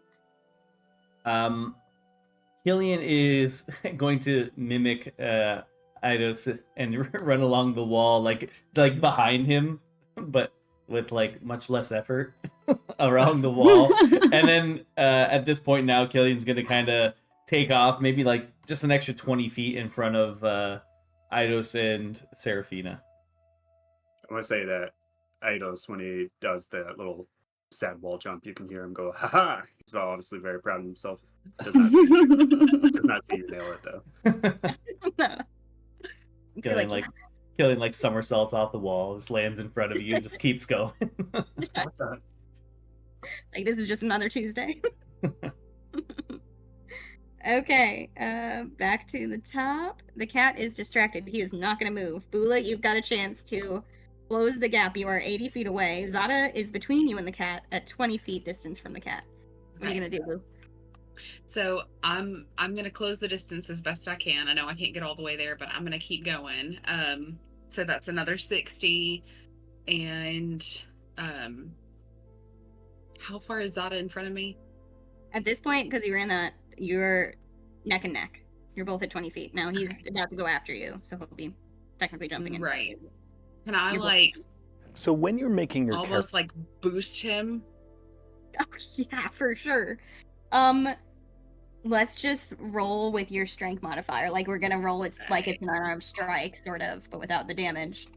Okay. So you'll just roll with your +5 to see if you can like throw him forward. So 17 plus 5.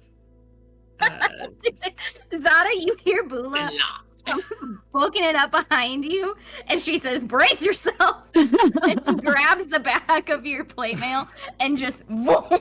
You just feel her orchid strength, all her might, like throw you across this 10-foot gap onto the next room. She said, "Go get that kitty." So Zada, you land. You're 10 feet from the cat. He swings around and looks at you. What are you gonna do?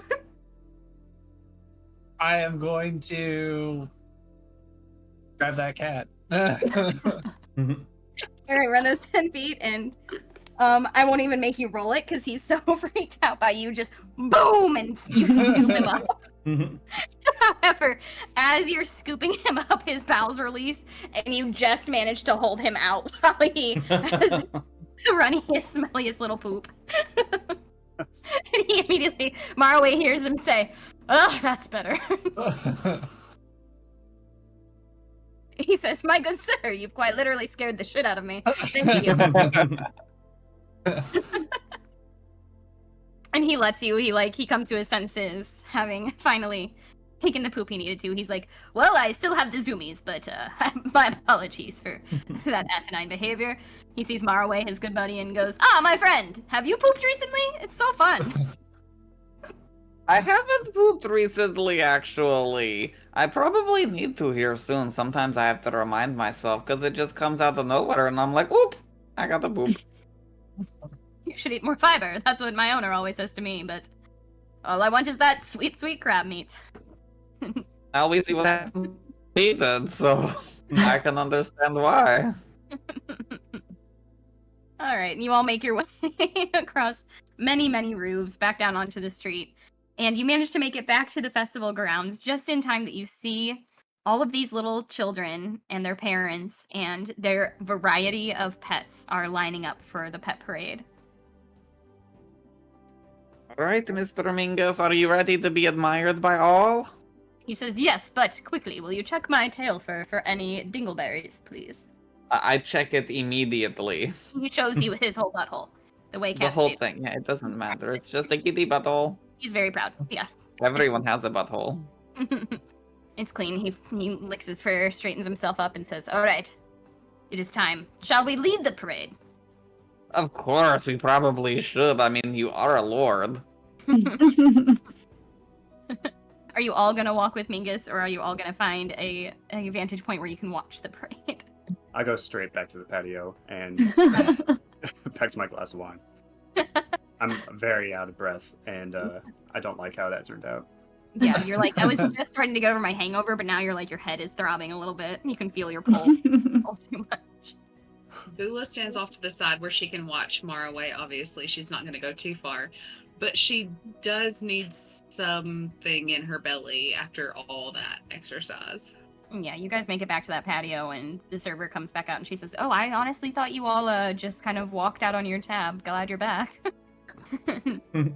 She says, do you want something to eat? And you order some food, and she brings you out a nice little spread of early dinner foods. And the parade begins with Maraway like showing up late to line up, but taking your spot with Sir Mingus. I just imagine Hoothramer like teleporting the three of us to the front of the line, so it's just like a lightning bolt strikes, and then there we are. And with that, this very cute pet parade starts walking by. Directly behind Maraway and Mingus, there's like a little miniature pony with a little like gnome girl literally like riding on it, like it's the perfect size horse for her. And there's a man behind them with a very beautiful owl on his arm, and just a wide variety. You guys get to see all the wild animals and the domesticated animals of Lena Mirna go by as all the little kids like clap and cheer, and it all ends in sort of a petting zoo situation. It's not a big parade. It's not like the first one. They really just kind of do a cute little lap around the square and end up back in front of the castle and have a little petting zoo where all the kids can talk to and pet all the different animals. Excellent. I'm going to pet them all. And you have Speak with Animals, so you make a lot of friends today. I imagine Hoothramer the whole time is floating just out of reach of every one of the children. Very much. Hoothramer is Like literally, really he's popular. here and their hands can only reach here. Like they can almost get a touch of his fur. Yeah. And he is flat out annoyed that he's been summoned at all for a day like this. Does anybody try to pet Zada? A few like little halfling girls, like they look to be like twins, walk past the patio where you're all sitting, and Zada's sitting there in his armor, having caught the cat, like feeling pretty proud and very much not like a cat. He's like, "See, I'm not a cat." Clearly. And these girls like start to approach because it's nearby the petting zoo, and they're like, "Look at this one!" And what do you do, Zada? Zana will just kind of look and just be like, and then he'll just kind of like put down his hand and just like take off the gauntlet and just be like, there.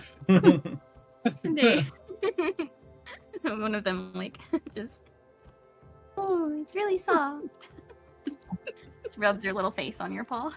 And then she says, "I love you," and gives you a kiss. Little does she know his is just his enemies. Has not washed his hands.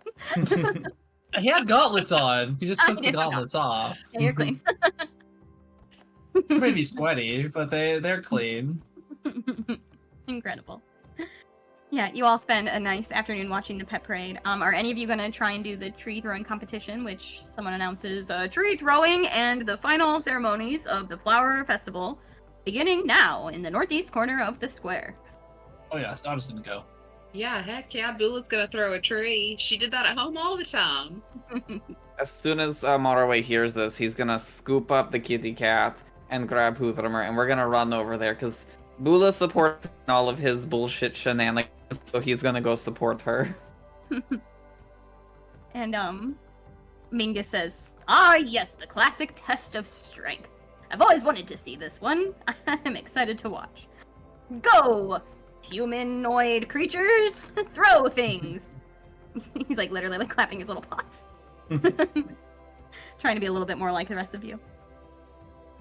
All right, for the tree throwing, they've chopped off the green branches. They are between 7 and 10 feet long, lapa fruit trees, very much the kind you'd see in like a peach orchard. They're very clearly like the older of the orchard trees, so they're the ones that were appropriate to cut down at this time every year. And they've been shaved of all of their green branches, and they are imagine like the Celtic like pole throw. I don't know what that one's called, where they literally throw these like telephone pole size things. It's a lot like that on a little bit of a smaller scale. And they've cleared off this long dirt field for you all to throw them into. So the first contender, they yell, "Last year's champion, the Dungar!" And he's like shaking his hands up above his head. He's this big Goliath man. And he approaches one of the trees and gets down low and goes to throw it. Jesus. But he loses his grip. His hands are obviously sweaty. And he loses his grip right as he's about to throw it over his shoulder. And it just like comes around and like smacks the ground right behind him. And he like goes down and starts beating his fists on the ground in embarrassment. And then they say, "Who's the challenger?"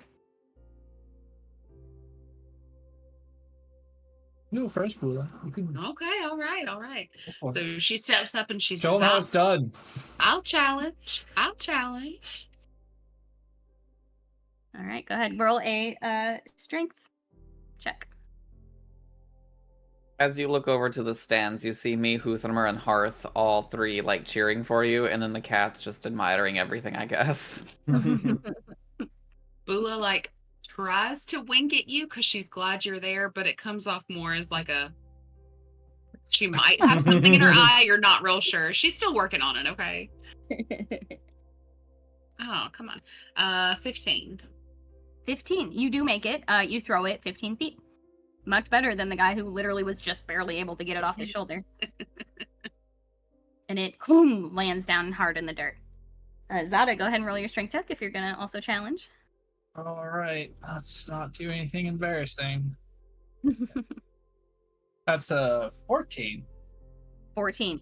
You give it all your might, but you're like, oh man, Bula's just got me beat. It lands almost directly parallel to hers, but the end of hers is just past yours by a foot, maybe. She just like claps him on the back and says, "No hard feelings. I mean, to be fair, I've had lots of practice. We throw trees at home all the time just for the sake of it." It's fun. There's always someone stronger, someone better. This means I need to train more. All right. And one more contender is gonna walk up. It is a pretty bulky looking bugbear woman.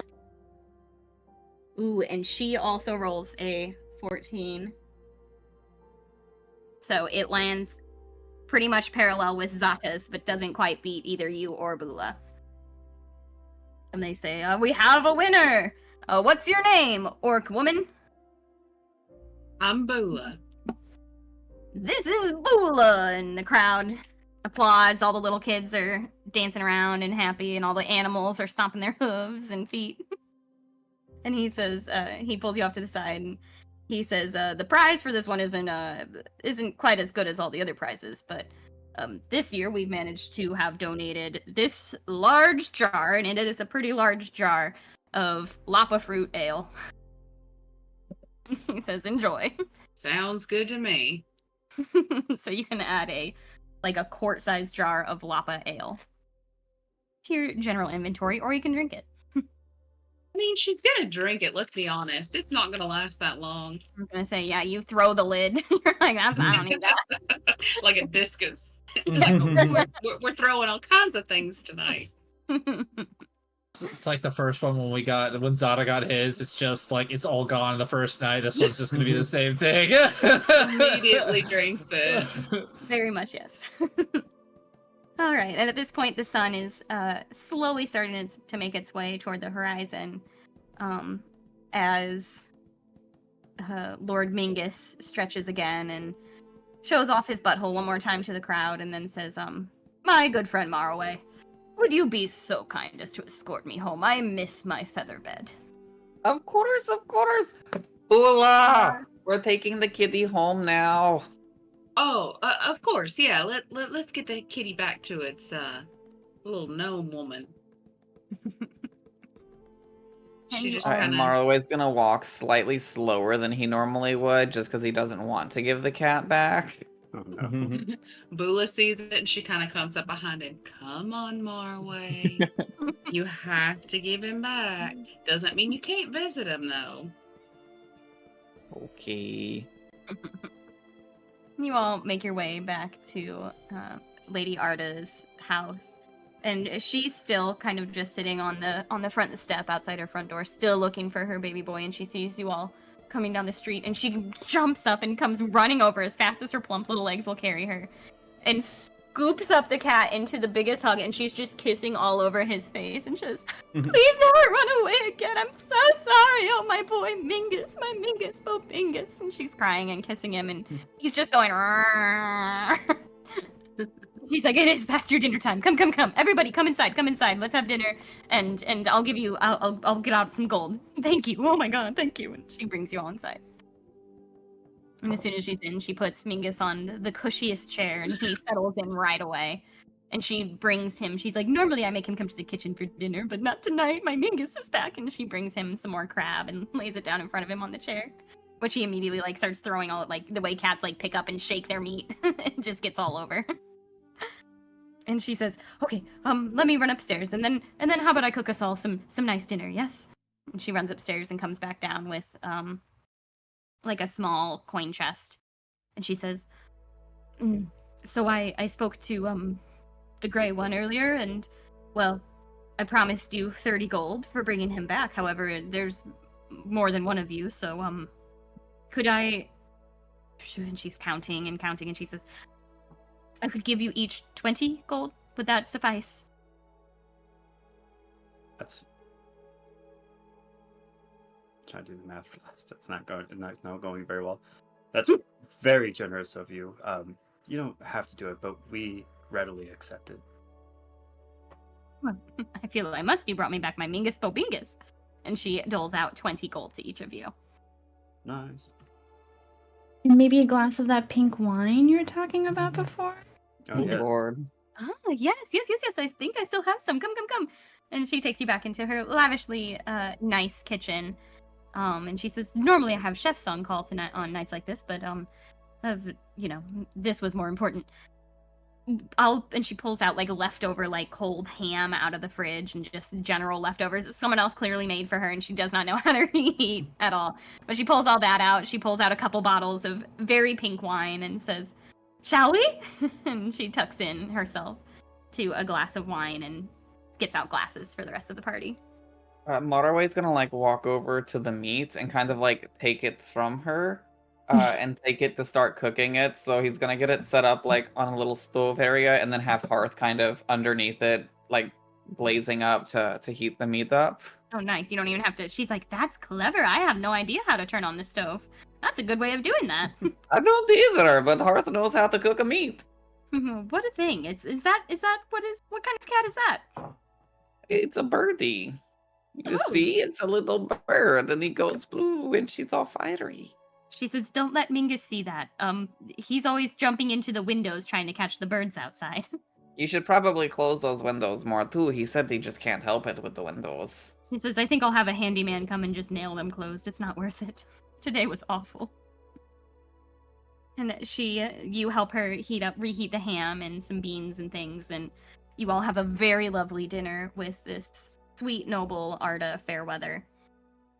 And the cat, by the time you make it back to the sitting room, is just snoozing away, happy as can be. And that, unless anybody has anything else they want to do tonight, is where we will call it. Are we sleeping at this lady's house? We'll assume that you go back to the inn, the tavern, the buoyant banshee. She's like, "I don't have that many beds." Yes. Yay! Yay! We did it. We solved So the puzzle. cute. There was no twist. The cat ran away and you caught it. The end. We saved the shitty kitty. Kitty. I feel like the episode should be called Shitty Kitty. But Call But Shitty in- Kitty Run. Lost Right? cat in the city is pretty good. Yeah. Not Kitty in the city. I feel like one of my favorites was "I swear I'm not a cat." Not a cat. Like episode 3 should just be called "Not a Cat." And then it'll be real confusing because it is in fact all about a cat. I think my favorite moment was Serafina while I was talking to the cat, and she just looks at Zara. She's like, "What are they saying?" I don't speak cat. Zada.